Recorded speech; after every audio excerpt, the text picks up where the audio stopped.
Education and studies में associate professor हैं। वे politics of translation, linguistic versus cultural exercise पर अपनी बात रखेंगी।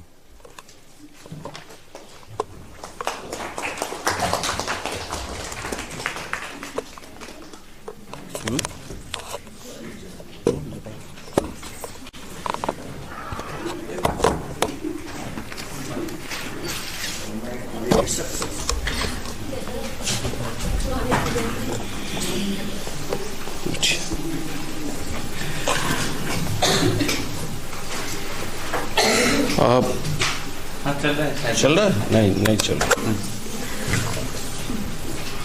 ज्ञान के कार्यक्रम में भारतीय भाषा केंद्र अनुवाद अध्ययन शाखा की ओर से आयोजित इस 5वें दिन के कार्यक्रम के दूसरे सत्र में आप लोगों का एक बार फिर से अभिनंदन करता हूं। एक विचारोत्तेजक, ये अब इस शब्द से भी मुझे थोड़ी सी दिक्कत होने लगी है। हर चीज़ को विचारोत्तेजक कहा जाने लगा है और ये कुछ वैसा ही हो रहा है जैसे अंग्रेजीदां लोग हर बात के लिए एक थियरी दे देते हैं, एक सिद्धांत। अनुवाद सिद्धांत की चीज़ नहीं है, ये प्रैक्टिस की चीज़ है। सिद्धांत इसमें उतनी ही देर तक काम करता है जितनी देर तक आप पटरी पर आ जाएं। उसके बाद अनुभव आपके पर्याप्त हैं और वहाँ जूझिए, वहाँ तैयार होइए। मगर अंग्रेजों को बिना सिद्धांत दिए हुए, अंग्रेजीदां लोगों को सिद्धांत का पुछल्ला पकड़े बिना उनका काम नहीं चलता है।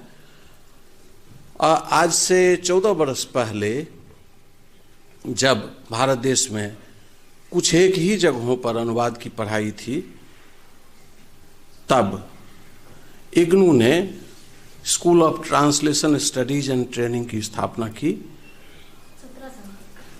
17 साल पहले, पर हम लोग 14 साल पहले 16 साल पहले वहाँ पहुँचे थे। अब इतने दिन हो गए कि, और इतने दिन जेएनयू बीत गए कि पीछे के दिन थोड़े से छोटे होते जा रहे हैं। तो जब वहाँ school of translation studies and training की स्थापना हुई तो मैं आप सबके बीच हूँ और उन खुश नसीबों में से हूँ जो कल मैंने अपनी पीड़ा सुनाई थी कि मैंने अपनी ज़िंदगी, पीछे के सारे कामों को गड्ढे में डालकर अपनी ज़िंदगी मैंने अनुवाद के नाम लिख दिया। ये तभी लिखा था जब मैं इग्नू में गया था और उस स्कूल की स्थापना हुई। स्थापना तो व्यवस्था द्वारा होती है, पर स्थापित चीज़ को बाहर लाकर लोगों के सामने उसका परिचय कराना वहाँ जो लोग आते हैं उसी का होता है। और उनमें से डॉक्टर ज्योति चावला एक हैं जो इग्नू में अनुवाद अध्ययन एवं प्रशिक्षण विद्यापीठ में अध्यापिका होकर आई। मैं इन्हीं के साथ काम करता था। यह एक व्यवस्था थी कि मुझे उस स्कूल का पहला निदेशक बनाया गया। और जब यदि जेएनयू की स्थिति में देखें तो वो वहाँ के इग्नू के स्कूल का डायरेक्टर जेएनयू के डीन के बराबर होता है। और वहाँ पहला काम पहले ही बरस फरवरी में हम लोगों ने ज्वाइन किया और उसी वर्ष 4 महीने के दौरान अनुवाद में एमए, अनुवाद में एमफिल, अनुवाद में पीएचडी, इनका कोर्स बनाकर, कई स्टेप्स होते हैं कोर्स अप्रूव कराने के, वो अप्रूव कराकर और उसको लागू किया और जुलाई से पढ़ाई शुरू करवाई। यह क्रेडिट डॉक्टर ज्योति चावला और हमारे उस दौर के और कलीग्स को जाता है कि इन्होंने हमें वह प्रतिष्ठा वहाँ दिलाई। और ज्योति चावला हिंदी के समर्थ कवित्रियों में से एक हैं। आज जो युवतर पीढ़ी की, मेरे लिए तो सब दिन ही ये युवा रहेंगी, क्योंकि कभी कितनी भी बड़ी उम्र की हो जाए तो मेरे सामने तो छोटी ही रहेंगी, मगर युवतर अब इनके बाद की पीढ़ी भी हिंदी कविता लेखन में आ गई है। तो एक स्त्री स्वर की जबरदस्त कवित्री, कोट अनकोट फेमिनिज्म वाली नहीं, स्त्री को, स्त्री के बारे में एक स्त्री की तरह एक तार्किक ढंग से सोचने वाली कवित्री तो हैं ही, और अनुवाद में जो स्त्री दृष्टिकोण है और लिंगवादी समस्याओं को लेकर जो अनुवाद में चर्चा होती है, पॉलिटिक्स ऑफ ट्रांसलेशन से संबंधित जितने भी विचार होते हैं, इन सभी की एक जबरदस्त विदुषी आप सबके सामने है। और इनको यह धोखा हो गया था कि शायद पीपीटी वैसे ही जो जैसे जेएनयू भाषण दिया जाता है वैसे ही होगा, तो पहले भी ये यहाँ आकर भाषण दे चुकी हैं और आप में से कुछ लोगों ने इनका भाषण सुना है। तो ऐसी बहुअधीत अध्यापिका और अनुवाद चिंतक में से एक, नई पीढ़ी के अनुवाद चिंतकों में से एक डॉक्टर ज्योति चावला आपके सामने हैं। आप इनका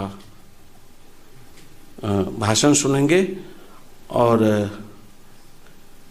मैं ज्योति को आमंत्रित करूं तो डॉक्टर ज्योति आए और अपने वक्तव्य रखें। विषय आप सब इनका सुन चुके हैं।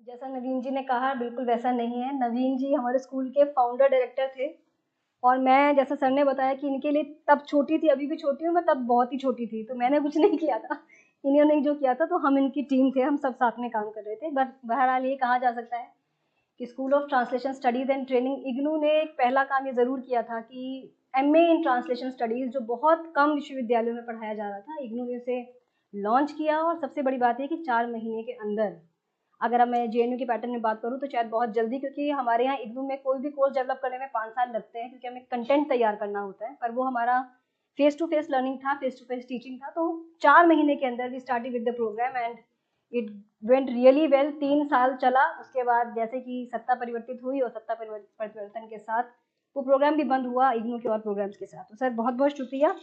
सबसे पहले जेएनयू के सेंटर फॉर ट्रांसलेशन स्टडीज़ को बहुत बहुत बधाई इस प्रोजेक्ट के लिए। और मुझे लगता है कि जितने भी स्टूडेंट्स यहाँ बैठे हैं, अगर इन प्रोसीडिंग्स को जो आप पिछले दिनों से सुन रहे हैं, इसको तरीके से सुन लेंगे तो आपका सिलेबस कंप्लीट हो जाएगा।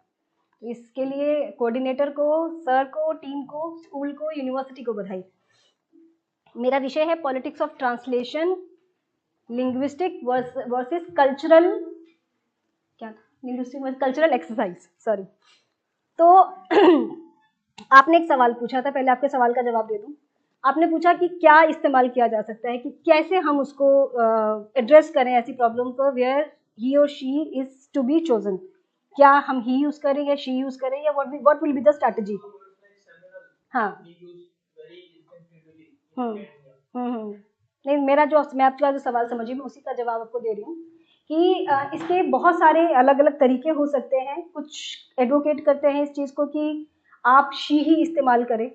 जैसा आप एनसीईआरटी की बुक्स में देखेंगे, we will find that they have started using she at the place of he. तो वो शी ही यूज कर रहे हैं इरिस्पेक्टिव ऑफ जेंडर, क्योंकि उनका मानना है, या उस टीम का मानना रहा होगा जिसने सिलेबस बनाया, कि ही बहुत हो चुका, थोड़ा शी कर देते हैं, तो उन्होंने शी किया। दूसरा तरीका होता है कि हम जो ही और शी स्लैश करके लिखते हैं, तो वो थोड़ा सा लिखने में बड़ा प्रॉब्लमेटिक होता है, क्योंकि हम ही और शी जब लिख रहे होते हैं तो ता, ती, ही, शी करते करते बड़ा लंबा सेंटेंस हो जाता है। तीसरा तरीका जो मैंने पिछली बार बात की थी, वो होता है जेंडर न्यूट्रल टर्म्स का इस्तेमाल करना, जब हम ही शी की जगह दे यूज करते हैं। हालांकि वो भी बहुत जेंडर न्यूट्रल है नहीं, क्योंकि जब आप दे बोल रहे होते हैं तब भी कहीं ना कहीं ही उसमें साउंड हो रहा होता है, but still that is a better way to address the problem. ठीक है, अब आगे बढ़ते हैं। Politics of translation, linguistic versus cultural exercise. Politics of translation की जब जब बात होती है, अक्सर एक ही डिस्कोर्स पर शुरुआत होती है कि ट्रांसलेशन बेसिकली है क्या।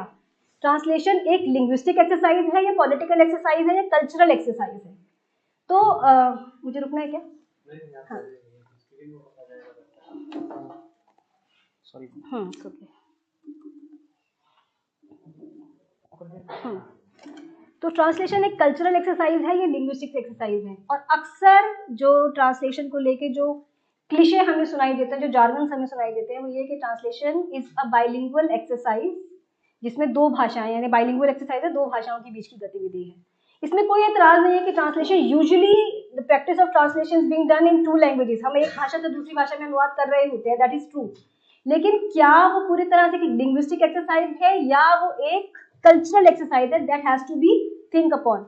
तो ट्रांसलेशन, पॉलिटिक्स ऑफ ट्रांसलेशन की जब हम बात करते हैं और लिंग्विस्टिक्स के पॉइंट ऑफ व्यू से बात करते हैं, यानी कि ट्रांसलेशन में जब कल्चरल टर्न की शुरुआत होती है 1980s के आसपास, उससे पहले ट्रांसलेशन लंबे समय तक एक लिंग्विस्टिक एक्सरसाइज के रूप में कंसीडर हुआ। और उससे भी पहले अगर चले तो ट्रांसलेशन में लिंग्विस्टिक एक्सरसाइज से पहले एक लिंग्विस्टिक्स एज अ साइंस के रूप में भी एक उससे पहले देखा जाए तो ट्रांसलेशन में कोई ऐसी पर्टिकुलर स्टडी या पर्टिकुलर काम नहीं हुआ था जो ये बता पाए कि ट्रांसलेशन को कैसे देखा जाए, कैसे किया जाए। तो उससे पहले, यानी कि नाइडा कैटफर्ड या लिंग्विस्टिक टर्न जिसे हम अनुवाद में कहते हैं, उससे पहले हमें कोई बहुत मेजर काम देखने को नहीं मिलता। लेकिन पहली बार जब नाइडा, कैटफर्ड, टेबर जैसे लोग आते हैं और उन्होंने ट्रांसलेशन को एक प्रॉपर साइंस की तरह डेवलप किया, जहां उन्होंने साइन की बात की, जहां उन्होंने सिंबल्स की बात की, जहां उन्होंने सोर्स लैंग्वेज और टारगेट लैंग्वेज की बात की, जहां उन्होंने कल्चरल टेंशन की बात की, वो सब एक तरह से साइंस के रूप में हमें नाइडा, कैटफर्ड यानी 60s के दौर में हमें देखने को मिलता है। और हम उस दौरान समझते हैं कि translation is basically a linguistic exercise, जहां हम दो भाषाओं के बीच में टेक्स्ट को ट्रांसलेट कर रहे होते हैं। अब सवाल यहाँ पे ये है कि जब हम ट्रांसलेशन को सिर्फ एक लिंग्विस्टिक एक्सरसाइज मान लेते हैं तो क्या ये वास्तव में एक लिंग्विस्टिक एक्सरसाइज है? आपने किसी ने भी मैम से सवाल पूछा था कि जब हम ट्रांसलेशन कर रहे होते हैं, तो हम एक्चुअली कर क्या रहे होते हैं? क्या हम सिर्फ एक टेक्स्ट से दूसरे टेक्स्ट को ट्रांसलेट कर रहे होते हैं? क्या हम सिर्फ डिक्शनरी तक के पार्ट का अनुवाद करते चलते हैं, या there is something more beyond all this? इसके अलावा और क्या है जो ट्रांसलेशन, जिसे हम ट्रांसलेशन कहते हैं? तो कुछ कह रहे हैं आप? अच्छा सॉरी। तो जब हम ट्रांसलेशन की बात करते हैं तो ट्रांसलेशन बेसिकली हम करते कैसे हैं, या क्या इसकी बेसिकली क्या एक्सरसाइज है? जब हम ट्रांसलेशन में लिंग्विस्टिक एक्सरसाइज की बात करते हैं और ट्रांसलेशन को सबसे पहले हम समझिए ट्रांसलेशन में है क्या। बेसिकली हम ट्रांसलेशन के माध्यम से करते क्या है? हम एक टेक्स्ट को दूसरी भाषा में ले जाते हैं, हम कल्चरल एक्सचेंज कर रहे होते हैं, हम लिंग्विस्टिक एक्सचेंज कर रहे होते हैं, हम लैंग्वेज के थ्रू एक बात को दूसरी बात में पहुंचा रहे होते हैं। तो बेसिकली जब जो लिंग्विस्ट थे उन्होंने कहा कि ट्रांसलेशन एक लिंग्विस्टिक एक्सरसाइज है, और उन्होंने लैंग्वेज के पर्टिकुलर कॉन्टेक्स्ट में समझाया कि किस तरीके से भाषा एक बड़ी यूनिट के रूप में काम करती है। भाषा ट्रांसलेशन की सबसे बड़ी यूनिट लैंग्वेज है, वर्ड है या सेंटेंस है, और उस तरीके से उसको उन्होंने देखना शुरू किया। लेकिन जब हम ट्रांसलेशन में कल्चरल टर्न की बात करते हैं तब सवाल आता है कि ट्रांसलेशन की सेंट्रल यूनिट क्या है। And here comes the turn actual. Translation की जो सेंट्रल यूनिट है दैट इज कल्चर। हम कल्चरल ट्रांसलेशन कर रहे होते हैं। Whenever we are translating, we are basically translating a culture from one language to the other. यहां तक भी बात एकदम ठीक है, लेकिन क्या बात यहीं खत्म हो जाती है? क्या हम सिर्फ एक कल्चर को जब दूसरे कल्चर में ले जा रहे होते हैं तो क्या हमारा उद्देश्य सिर्फ एक भाषा के संस्कृति के साहित्य को दूसरी भाषा में ले जाना है, या उसके अलावा भी कुछ है? तो यहाँ ये समझने की जरूरत है कि यहाँ पे जो लैंग्वेज है वो क्या रोल प्ले कर रही है। लैंग्वेज का रोल क्या है? लैंग्वेज क्या सिर्फ एक मीडियम है जिसकी सहायता से हम एक टेक्स्ट को दूसरी भाषा में ले जा रहे हैं, या लैंग्वेज एक टूल है construction of meaning? This has to be understood कि basically what language is doing in the whole process of translation।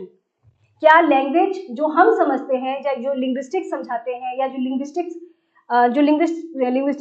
में जो परिभाषाएं ट्रांसलेशन की दी जाती हैं, उसमें मैं 2-3 परिभाषाएं जो हमारे फेमस लिंग्विस्ट हैं उनकी परिभाषा में पढ़ती हूँ, और फिर मैं बात करूंगी कि पॉलिटिक्स ऑफ ट्रांसलेशन में लैंग्वेज क्या रोल प्ले करती है, और जब हम ट्रांसलेशन कर रहे होते हैं तब क्या लैंग्वेज उतनी ही इनोसेंट या उतनी ही न्यूट्रल रह जाती है जितने की हम लिंग्विस्टिक्स में बात करते हैं। So I am going to quote 3-4 definitions, one by Britannica, ये encyclopaedia Britannica. Language is a system of arbitrary vocal symbols used for human communication The other definition is given by Noam Chomsky, a set of sentences each finite in length and constructed out of a finite set of elements.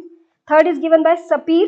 Definition is a purely human and non-instinctive method of communicating ideas, emotions and desires by means of voluntarily produced symbols. तो यानी language क्या है? जिसके माध्यम से हम अपनी बात को, अपने फीलिंग्स को एक्सप्रेस करते हैं। अगर हम ट्रांसलेशन को भी यही देखें कि वो हमारी फीलिंग्स को एक्सप्रेस करने का एक मीडियम है, तब क्या वो उतनी ही इनोसेंट है लैंग्वेज का रोल वहां पर, या उसके अलावा कुछ और है? तो ब्रिटिश सोशियोलॉजिस्ट मिशेल बैरेट ने कहा ट्रांसलेशन को मीनिंग, मतलब ट्रांसलेशन के लैंग्वेज के लिए उन्होंने कहा कि language is basically medium of meaning construction, यानी कि हम लैंग्वेज के माध्यम से या ट्रांसलेशन के माध्यम से मीनिंग कंस्ट्रक्ट करने की कोशिश कर रहे होते हैं। और जब हम मीनिंग कंस्ट्रक्ट कर रहे होते हैं तो हम एक्चुअली क्या कर रहे होते हैं? जैसे कि विलियम जोन्स ने जब अभिज्ञान शाकुंतलम का ट्रांसलेशन किया, विलियम जोन्स ने जब मनु के धर्मशास्त्र का ट्रांसलेशन किया, तो उस समय क्या विलियम जोन्स एक प्योर ओरिएंटलिस्ट थे, या वो सिर्फ एक टेक्स्ट को टेक्स्ट की तरह देख रहे थे, या उसके पीछे कोई और मोटिव भी था जो ट्रांसलेशन के माध्यम से वो पूरा कर रहे थे? ठीक उसी तरह फिजराल्ड ने जब उमर खयाम की रुबाइयों का ट्रांसलेशन किया, तो उमर खयाम की रुबाइयों का ट्रांसलेशन करते समय क्या वे सिर्फ उमर खयाम की रुबाइयों का ट्रांसलेशन कर रहे थे, या वो इंडिया को भी ट्रांसलेट कर रहे थे? अगर वो इंडिया को ट्रांसलेट कर रहे थे, तो अगर आप उनके ट्रांसलेटर्स नोट पढ़ें, उनके कम्युनिकेशन पढ़े जो उन्होंने अपने दोस्तों के साथ किए, अपने कंपेनियंस के साथ किए, उसमें आप देखेंगे कि वो जो ट्रांसलेशन की उनकी जो पूरी जो पर्पस था, जो उनका मोटिव था, वो केवल ट्रांसलेशन करना नहीं था। That was basically a tool for construction of meaning. और क्या मीनिंग कंस्ट्रक्ट कर रहे थे? विलियम जोन्स ने लिखा है कि भारत एक ऐसा देश है जिसे एक प्रॉपर गवर्नेंस की जरूरत है, उसे प्रॉपर गवर्न किए जाने की जरूरत है, उसे प्रॉपर उस पर शासन किए जाने की जरूरत है। वो अपने तरीके से, अपने माध्यम से या अपने तरीके से शासित नहीं हो सकता, उसे कोई बाहरी सत्ता की जरूरत है जो उस पर शासन करे। उमर खयाम की रुबाइयों का ट्रांसलेशन करते समय फिजराल्ड लिखते हैं कि मैंने इसमें इतना परिवर्तन कर दिया कि ओरिजिनल राइटर भी इसको नहीं पहचान पाएगा, क्योंकि ये जरूरी है। जब हम उमर खयाम को ट्रांसलेशन करें तो ट्रांसलेशन करते समय हमें उसका प्योरिफिकेशन भी जरूरी है।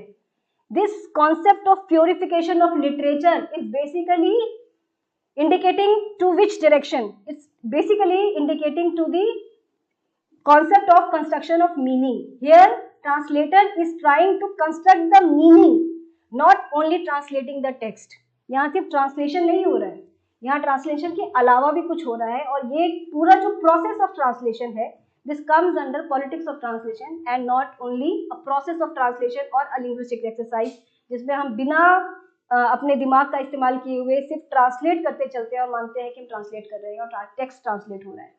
This is not the only thing which जो लिंग्विस्टिक एक्सरसाइज की जो थ्योरी है, जो लिंग्विस्टिक ट्रांसलेशन की जो थ्योरी है, जो इंडिकेट करने की कोशिश कर रही है ट्रांसलेशन, खासतौर पर पोस्ट कॉलोनियल कंट्रीज में ट्रांसलेशन सिर्फ ट्रांसलेशन नहीं था जो कॉलोनियल पीरियड में हुआ। तो ये जो पूरा पर्पस है उसके पीछे का कि हम बेसिकली मीनिंग कंस्ट्रक्ट करने की कोशिश कर रहे हैं। मैं आपको एक उदाहरण देती हूँ। महाश्वेता देवी की कहानियों का जब ट्रांसलेशन किया गायत्री स्पिवाक ने इंग्लिश में, तो उन्होंने कहा कि थर्ड वर्ल्ड का लिटरेचर ट्रांसलेट करना अपने आप में एक चैलेंज है। किस लैंग्वेज में? जो एक first world, so called first world countries है, या अंग्रेजी में अनुवाद करना, या जर्मन में अनुवाद करना, या किसी भी बड़ी भाषा में अनुवाद करना। क्यों उन्होंने ऐसा कहा?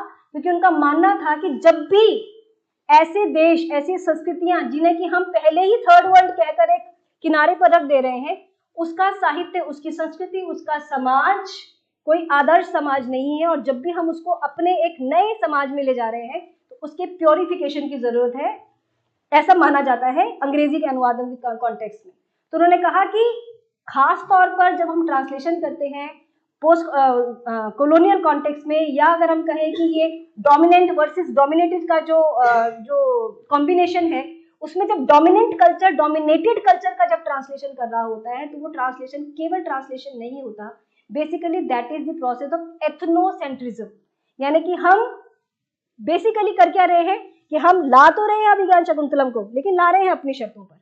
हम ला तो रहे हैं महाश्वेता देवी को, लेकिन ला रहे हैं अपनी शर्तों पर। हम ला तो रहे हैं किसी ऐसे टिपिकल भारतीय संस्कृति को रिप्रेजेंट करने वाले साहित्यकार की रचनाओं को जो अपनी संस्कृति में धड़कती है, लेकिन उसकी संस्कृति की धड़कन को निकाल के हम सिर्फ साहित्य को लेकर आ रहे हैं। तो basically what we are taking the translation to the process of ethnocentricity, जहां पर हमारा फोकस इंग्लिश है या हमारा फोकस डोमिनेंट लैंग्वेज है, जिसमें हम उस भाषा को, अपने लिटरेचर को ले जा रहे हैं। तो महाश्वेता देवी के ट्रांसलेशन के दौरान गायत्री स्पिवाक इस स्ट्रैटेजी का विरोध करती है कि जो भी साहित्य, खासतौर पे डोमिनेंट लैंग्वेजेस में, सो कॉल्ड डोमिनेंट लैंग्वेजेस में जो ट्रांसलेशन हुए, उसका सबसे बड़ा प्रॉब्लम ये है कि वो एथनोसेंट्रिक ट्रांसलेशंस हैं, यानी कि अपनी संस्कृति के हिसाब से उसे डोमेस्टिसाइज किया गया है। जब आप उसे डोमेस्टिकेट करते हैं तब आप ये ध्यान नहीं रखते कि हम इंडिया को लेकर आए कि नहीं लेकर आए। अभी मैम ने एक एग्जाम्पल दिया गुरदयाल सिंह के ट्रांसलेशन का, you talked about Gurdayal Singh translation. अब गुरदयाल सिंह के ट्रांसलेशन में जब वो ट्रांसलेशन हुआ इंग्लिश में, तो जितनी भी भाषा है, जितने भी स्लैंग्स हैं, जितने भी यूजेजेस हैं, वो सारे के सारे उन्होंने इंग्लिश रीडर को ध्यान में रख के किए कि हमारी इंग्लिश ऑडियंस उसको कैसे समझ रही है। लेकिन वही अगर आप कृष्णा सोबती के ट्रांसलेशंस को पढ़ें या कृष्णा सोबती के ट्रांसलेशन की स्ट्रैटेजीज को देखें, हालांकि उन्होंने खुद ट्रांसलेट नहीं किए, लेकिन उन्होंने अपने टेक्स्ट को ट्रांसलेट नहीं होने दिया आसानी से। उनका कहना था कि मेरा टेक्स्ट ट्रांसलेशन करना इतना आसान काम नहीं है, और उनके ट्रांसलेशन अगर आप पढ़ेंगे इंग्लिश में तो you will find the original words used as original only.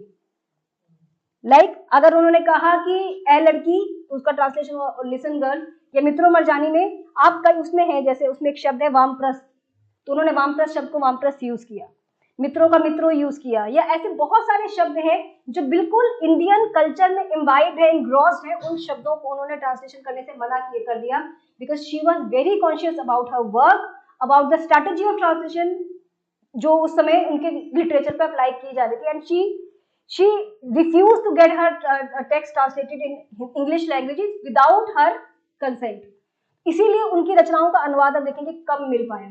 तो इसका कारण ये है कि वो खुद चाहती थी कि उनका जब ट्रांसलेशन किया जाए तो उसके भाषा के जो कल्चरल न्यूआंसेस हैं, जो भाषा का जो नॉन स्टैंडर्डाइजेशन है, जैसा भी मैम ने बात की कि कैसे एक नॉन स्टैंडर्डाइज भाषा को हम एक स्टैंडर्डाइज या एक होमोजेनाइज कल्चर में कैसे ट्रांसलेट करेंगे।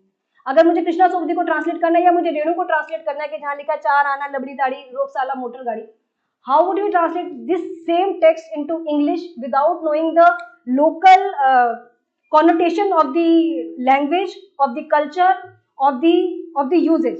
तो जब तक हमको वो समझदारी नहीं है, हम जब उसको ट्रांसलेट करेंगे तो हम सोचेंगे एक राइम बना दो, कुछ राइम जैसा बनना है तो राइम जैसा बना दो, कुछ वैसे मिलता जुलता वहां बना दो, यहाँ ताड़ी है तो वहां शराब लिख दो, कुछ मिलते जुलते शब्द रखो, ट्रांसलेट हो जाएगा। देखिए क्या जब रेणु ऐसे ट्रांसलेट होंगे तो क्या रेणु ट्रांसलेट होंगे या सिर्फ टेक्स्ट ट्रांसलेट होगा। We have to think about it कि ट्रांसलेशन में जब ट्रांसलेशन किया जा रहा होता है, what is the politics behind this, behind the process of translation of the translator। क्या वो कोई एजेंसी है, क्या कोई ट्रांसलेटर है, क्या कोई पॉलिटिक्स है जिसके तहत एक टेक्स्ट को आप ट्रांसलेट करते हुए अपनी स्ट्रैटेजीज लगाते हैं या अपने तरीके से उसे अनुवाद करते हैं। हम कह सकते हैं कि गुरदयाल सिंह का ट्रांसलेशन शायद अगर पंजाबी के शब्दों का उस तरह से इस्तेमाल किया जाए जैसा कि टेक्स्ट में है, अगर वैसे एग्जैक्टली लिया जाए तो इंग्लिश रीडर को समझ में नहीं आएगा। दैट इज क्वाइट पॉसिबल कि इंग्लिश का जो रीडर है उसको वो भाषा पूरी तरह समझ में नहीं आएगी कि पंजाबी की जो गालियां हैं उसका मतलब क्या है, पंजाबी के जो यूजेस शब्दों का यूज है उसका मतलब क्या है, उसे कैसे समझें।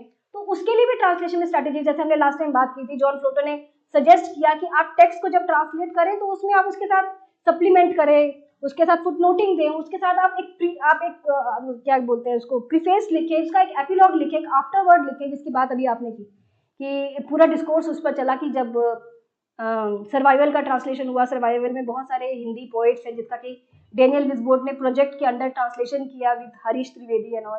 तो उसमें ये डिस्कोर्स यही था कि जब उन्होंने ट्रांसलेट किया मंगलेश डबराल को, तो क्या मंगलेश डबराल ट्रांसलेट हुए या मंगलेश डबराल की सिर्फ कविता ट्रांसलेट हो गई।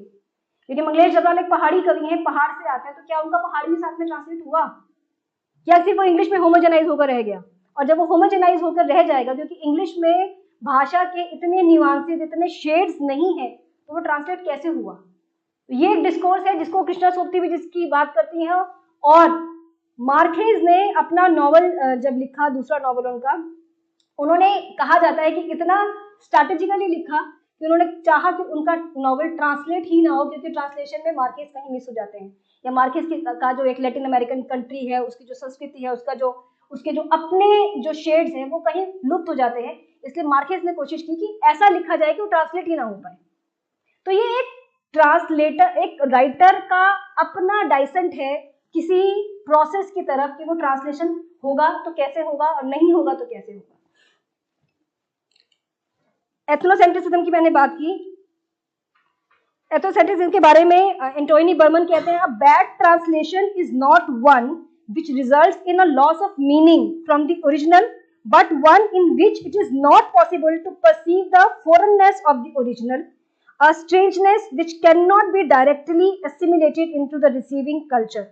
He refers to bad translation as ethnocentric translation. उन्होंने कहा कि ऐसा translation जो ethnocentric translation है, that is basically bad translation and not the translation in which something is lost or something is found during the process of translation. तो जब भी हम ट्रांसलेशन की थ्योरी की बात करते हैं, we never forget to talk about lost and found of translation, क्या खोया, क्या बच गया, क्या रह गया।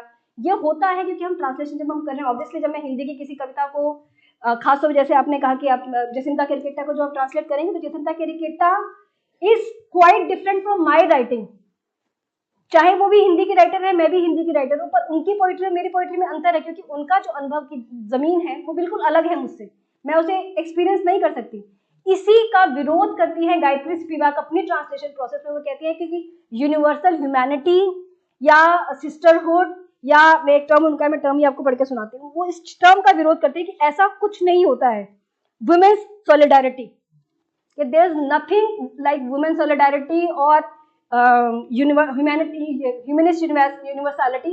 यानी कि जब आप कोई टेक्स्ट ट्रांसलेट करते हैं तो each and every text has its own nuances, जो आप ट्रांसलेशन के दौरान आपको ध्यान रखना है। आप ये कहें कि एक स्त्री का दर्द स्त्री तो समझती ही है, इसलिए कोई वुमन राइटर किसी वुमन राइटिंग को ट्रांसलेट कर सकती है। It's not possible. ऐसा हो सकता है कि वो ट्रांसलेट करे, ऐसा हो सकता है कि बहुत सारी चीजें उसमें हो, लेकिन सब कुछ वो ट्रांसलेट करेगी। क्या मुझे ही कहा जाए किसी आदिवासी पोइट को ट्रांसलेट करने को, तो क्या मैंने आदिवासी पोइट की जमीन देखी है, क्या मैंने उसका संघर्ष देखा है, क्या मैंने उसकी दुनिया देखी है? अगर मैंने नहीं देखी है तो मैं वो जस्टिस कैसे कर पाऊंगी जो उसके साथ होना चाहिए। और अगर वो जस्टिस मैंने नहीं किया तो जसिंता केरकेट्टा क्या पूरी तरह, या जसिंता या कोई भी राइटर, हम किसी की भी बात करें, कृष्णा सोपती की फॉर एग्जांपल अगर हम बात करें, तो क्या पूरा का पूरा वो उस तरीके से पहुंच पाएगा जिस तरीके से उसको पहुंचना चाहिए था। तो this is the thing which we have to think upon. And one more thing, when we talk about language and politics of language and politics of translation, जब भी हम पॉलिटिक्स ऑफ ट्रांसलेशन की बात कर रहे होते हैं, बेसिकली हम किसकी बात कर रहे होते हैं? We are actually talking about politics of translation or politics of language, or basically we are talking about politics of identity.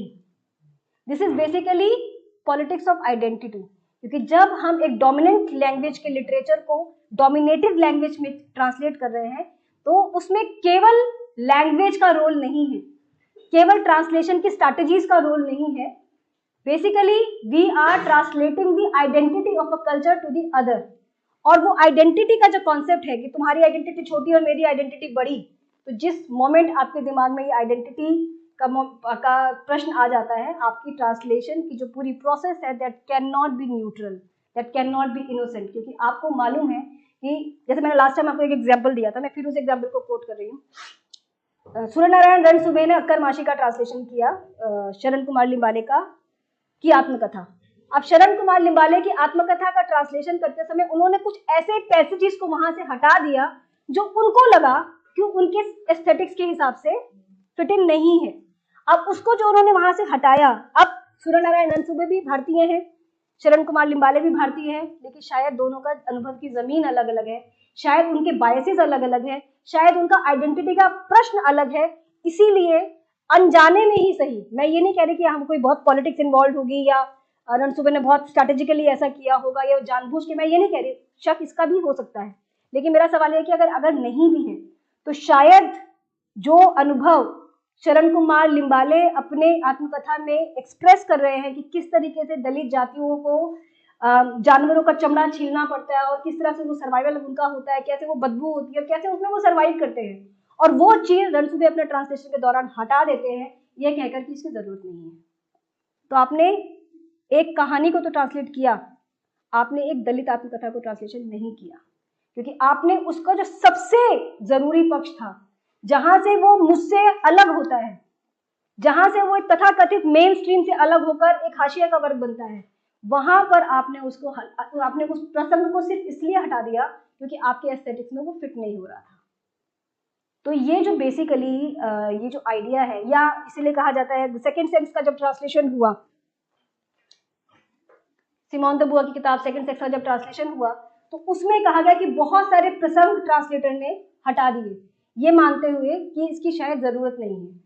इसकी जरूरत क्यों नहीं है? क्योंकि वो उस जमीन तक पहुंच ही नहीं पाए जिस जमीन पर जाकर सिमोन द बुआ स्त्री की एक एनाटॉमी की बात कर रही हैं, स्त्री की एक फीमेल के पूरे एक सोशल, फिजिकल, बायोलॉजिकल स्ट्रक्चर की बात करी, कल्चरल अपब्रिंगिंग की बात करी है। वो शायद वो ट्रांसलेटर समझ नहीं पाए, या उन्हें लगा कि जरूरी नहीं है, या उन्हें लगा कि इसको पहुंच ही जाएगा तो शायद कुछ और हो जाएगा।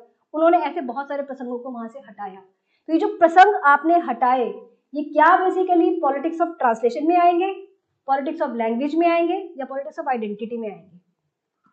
तो ये शायद इनके माध्यम से basically these all were in the process of having politics of identity.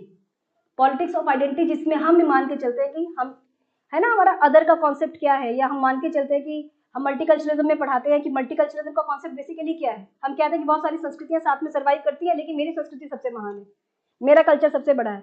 और वही एक सवाल है जो हम कह सकते हैं क्लैश ऑफ सिविलाइजेशन और जैसी बहुत सारी चीजें हम वर्ल्ड वाइड सुनते हैं कि क्यों, क्योंकि हम मान के चलते हैं कि हम जो है, हमारे रीति रिवाज, हमारा सोचने का तरीका, हमारा पहनावा, हमारा खान पान, मेरी भाषा, मेरी संस्कृति सबसे अच्छी वो है। तो जब ये, जहाँ पे कोई क्लैश नहीं है वहां ये क्लैश है, तो जहाँ आइडेंटिटी क्राइसिस है, जहाँ आइडेंटिटी का इशू है, वहां क्या वास्तव में ये प्रोसेस ऑफ ट्रांसलेशन सिर्फ प्रोसेस ऑफ ट्रांसलेशन बन के रह जाता है, जहां हमको सिर्फ लिंग्विस्टिक एक्सरसाइज की बात करनी है, या लिंग्विस्टिक कंपोनेंट्स की बात करनी है, या हमको इस पूरे स्ट्रक्चर से उठ के इसके पोस्ट स्ट्रक्चर की बात करनी है कि जब ट्रांसलेटर ने ट्रांसलेशन की प्रोसेस के दौरान किसी पैसेज को हटाया, किसी पैसेज को बदला, किसी शब्द के अर्थ का मीनिंग का, शब्द का अर्थ रिड्यूस कर दिया, उसका मतलब क्या है ना? क्रांति कह रहे हैं, हम कह रहे हैं कि रिवोल्यूशन, और उसको कोई इसी वॉर लिख के कह दे, लड़ाई लिख के कह दे, स्ट्रगल लिख के कह दे, तो मीनिंग निकलेगा? बात कुछ और है, आपने मीनिंग उसका मिलता जुलता लिया, लेकिन मिलता जुलता मीनिंग है, वो बात नहीं कही जो उसे कहनी थी।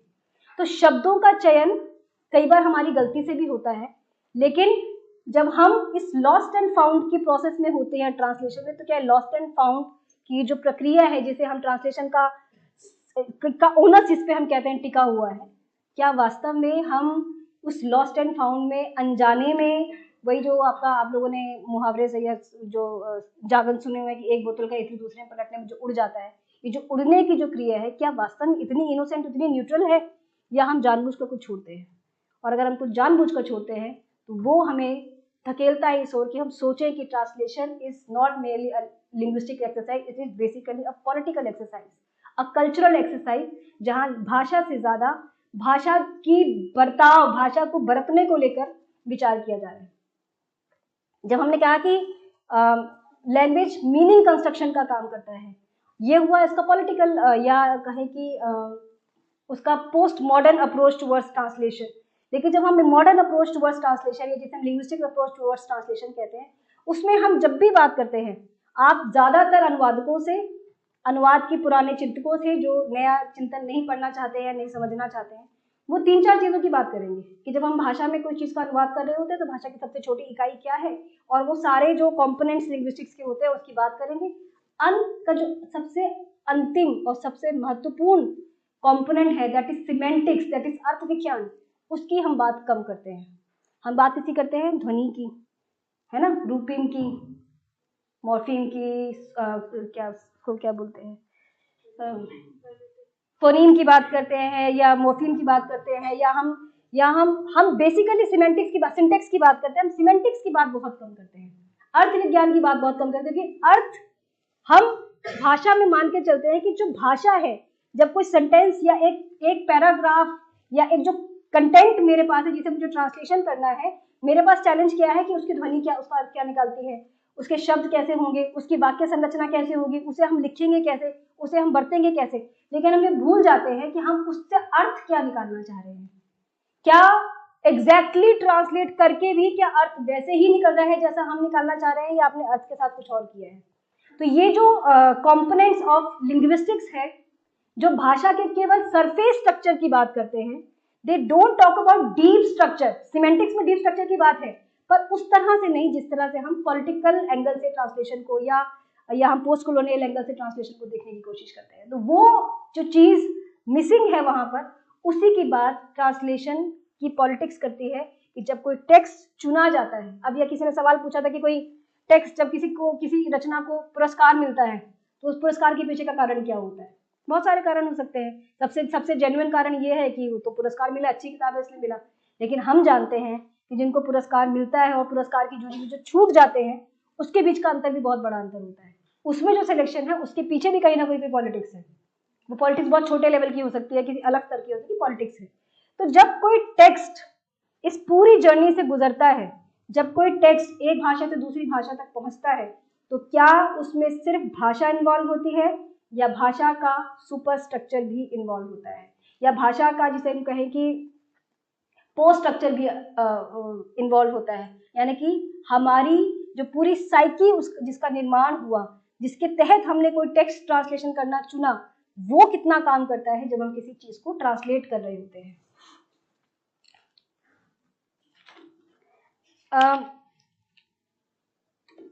फूको के बारे में हम लोग जानते हैं। मिशेल फूको पूरा पावर डिस्कोर्स में कहते हैं कि basically knowledge is not for knowing, knowledge is for cutting.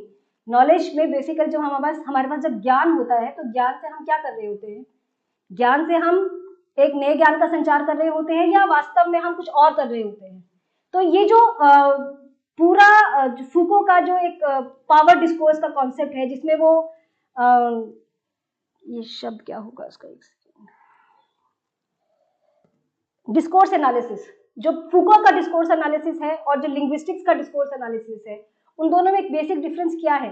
Discourse analysis talks about the components of language, लेकिन जब फूको का डिस्कोर्स एनालिसिस है, वो उससे एक स्टेप फर्दर बात करता है। वो कहता है कि जो भाषा निर्मित होती है, इस भाषा की निर्मित के पीछे के कारण क्या है। यानी कि वो ये बात करता है कि पावर किस तरह अपना रोल प्ले करती है, और कोई भाषा या कोई शब्द प्रयोग या भाषा की जो प्रयोग है, या हम अपनी ही भाषा की बात करें, तो अगर मैं ये कहें कि मेरी भाषा एक पिचालकर भाषा है, मेरी भाषा एक पितृसत्तात्मक भाषा है, तो क्या पितृसत्तात्मक भाषा के जो ये गुण हैं वो सिर्फ लिंग्विस्टिक्स पॉइंट से सोचे जाएंगे, या हमें इसके ऊपर पावर फूको के discourse analysis point of view से सोचना पड़ेगा कि जो भाषा बनी तो कैसे बनी? गालियों में अगर स्त्री की देह आई तो कैसे आई? गालियों में अगर छोटी जातियों के लोग आए तो कैसे आए? गालियों में या हमारे मुहावरों में जो हमारे समाज का जो वंचित वर्ग है, उसका दुष्प्रयोग या उसका गलत तरीके से उसके लिए इस्तेमाल किए जाने वाले शब्द आए, वो कैसे आए? क्या वो भाषा की निर्मित तक सीमित है, या भाषा से ऊपर जो उसका एक पोस्ट स्ट्रक्चर है, उससे वहां से वो भाषा तैयार होती है? तो बेसिकली जब भी हम ट्रांसलेशन की बात कर रहे हैं, जब भी हम लैंग्वेज की बात कर रहे हैं, जब भी हम पॉलिटिक्स ऑफ लैंग्वेज की बात कर रहे हैं, तो basically we are talking about politics of identity, जिसके लेंस के थ्रू हम किसी टेक्स्ट को देखने की कोशिश करते हैं, खास तौर पर पोस्ट कॉलोनियल डिस्कोर्स के संदर्भ में, या डोमिनेंट एंड डोमिनेटेड दो जो हमारी बाइनरीज हैं किसी टेक्स्ट को देखने की, उसके तहत। अब आप कह सकते हैं कि क्या सारे टेक्स्ट इसी तरीके से ट्रांसलेट होते हैं? क्या हम सभी तरह के टेक्स्ट के बारे में ऐसा कह सकते हैं कि एक जिसको हम so called at par languages कहें, क्या वहां भी ऐसा होता है? क्या वहां भी इसी तरह की पॉलिटिक्स इन्वॉल्व होती है जब किसी पाठ को लेकर अनुवाद की बात कर रहे हैं? ये एक देखी जाने की जरूरत है कि हम जब दो एट पार, पहली बात तो किसको हम कहेंगे कौन सी भाषा एट पार है? ये एक पूरा लिंग्विस्टिक डिबेट है जिससे पूरा देश, पूरी दुनिया इन्वॉल्व है कि कौन सी भाषा सबसे बड़ी है। जिस इंग्लिश को हम सबसे बड़ी भाषा के रूप में ट्रीट करते हैं, उसको बहुत सारी भाषाएं इंग्लिश को भी एक बड़ी भाषा नहीं मानती, क्योंकि उनका मानना है कि वो एक लैंग्वेज, एक लिंग्वा फ्रैंका है, एक लैंग्वेज ऑफ कम्युनिकेशन है, दुनिया की भाषा है, लेकिन एक समृद्ध भाषा नहीं है। तो किस भाषा के तहत हम सोचेंगे, किस भाषा के तहत हम कहेंगे कौन सी भाषा बड़ी है, कौन सी भाषा छोटी है? तो बेसिकली जो मेरा कहने का मतलब है कि जब हम ट्रांसलेशन करते हैं तो वो केवल एक लिंग्विस्टिक एक्सरसाइज नहीं है, बेसिकली एक कल्चरल एक्सरसाइज है, जिसमें हम केवल कल्चर का ट्रांसलेशन नहीं कर रहे होते, पहले उस कल्चर को हम अपने सोशल तराजू पर तौलते हैं और तौल कर उस टेक्स्ट का उसके अनुसार अनुवाद करते हैं। महाश्वेता देवी के ट्रांसलेशन के दौरान जब गायत्री स्पिवाक ने उन्होंने 2 तरह के टेक्स्ट का ट्रांसलेशन किया, एक उनका महाश्वेता देवी की कहानी और दूसरा उन्होंने जॉक देरिता की ऑफ ग्रामेटोलॉजी का ट्रांसलेशन किया। और उन्होंने कहा कि दोनों ही ट्रांसलेशंस मेरी 2 अलग स्ट्रैटेजीज के साथ मैंने किए, क्योंकि जब मैं ऑफ ग्रामेटोलॉजी का ट्रांसलेशन कर रही थी तो ऑफ ग्रामेटोलॉजी का ट्रांसलेशन करते समय चैलेंज ये नहीं था कि मैं एक थर्ड वर्ल्ड लिटरेचर का ट्रांसलेशन कर रही हूँ, और जब मैं थर्ड वर्ल्ड लिटरेचर का ट्रांसलेशन कर रही थी तो मुझे ये ध्यान था कि मुझे महाश्वेता देवी को, जो एक सुदूर बंगाल के किसी एक जगह, एक क्षेत्र में रहती हैं, उन्हें वहां से उठाकर एक वर्ल्ड प्लेटफॉर्म पर रखना है, एक राइटर के रूप में रखना है। और जब रखना है तो क्या महाश्वेता देवी को वैसे रखना है, जैसे कहेंगे ना कि एयर कंडीशन चैम्बर में आए तो एक कंडीशन उसको कंबल वंबल पहना के लाए, या महाश्वेता देवी को ठीक वैसे ले आए जैसे वो अपनी जमीन पर है। तो वो उन्होंने कहा कि जब मैंने ये ट्रांसलेशन किया, महाश्वेता देवी के जब टेक्स्ट को मैंने ट्रांसलेशन किया, तो मेरी स्ट्रैटेजीज बिल्कुल अलग थी, क्योंकि मैं केवल एक टेक्स्ट का ट्रांसलेशन नहीं कर रही थी, मैं थर्ड वर्ल्ड कंट्री के लिटरेचर का ट्रांसलेशन कर रही थी। और क्योंकि खुद वो उस बेल्ट से बिलोंग करते हैं, तो इसलिए वो शायद ज़्यादा इसके प्रति कॉशियस थी कि जब हम ट्रांसलेशन कर रहे होते हैं तो ये जो एथनोसेंट्रिसिज्म के जो प्रोसेस है, जिसके तहत हम हर चीज़ को होमोजेनाइज कर देते हैं या उसको हम डोमिनेंट कल्चर में ढाल देते हैं, क्या वो थ्योरी, क्या वो प्रैक्टिस, क्या वो स्ट्रैटेजी मेरी इस ट्रांसलेशन पर तो अप्लाई नहीं हो जाएगी।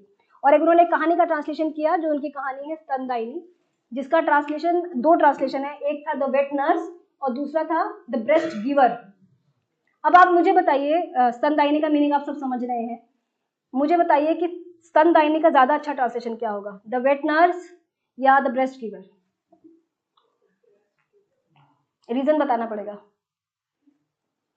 कि वेट नर्स तो गलत नहीं है, तो ब्रेस्ट गिवर अगर कोई कहे कि ब्रेस्ट गिवर ज्यादा अच्छा, तो रीजन बताइए। क्योंकि ब्रेस्ट गिवर तो लिटरल ट्रांसलेशन है, और हम लोग लिटरल ट्रांसलेशन को तो बुरा कहते हैं कि लिटरल ट्रांसलेशन अच्छा ट्रांसलेशन नहीं माना जाता है। एनीवन?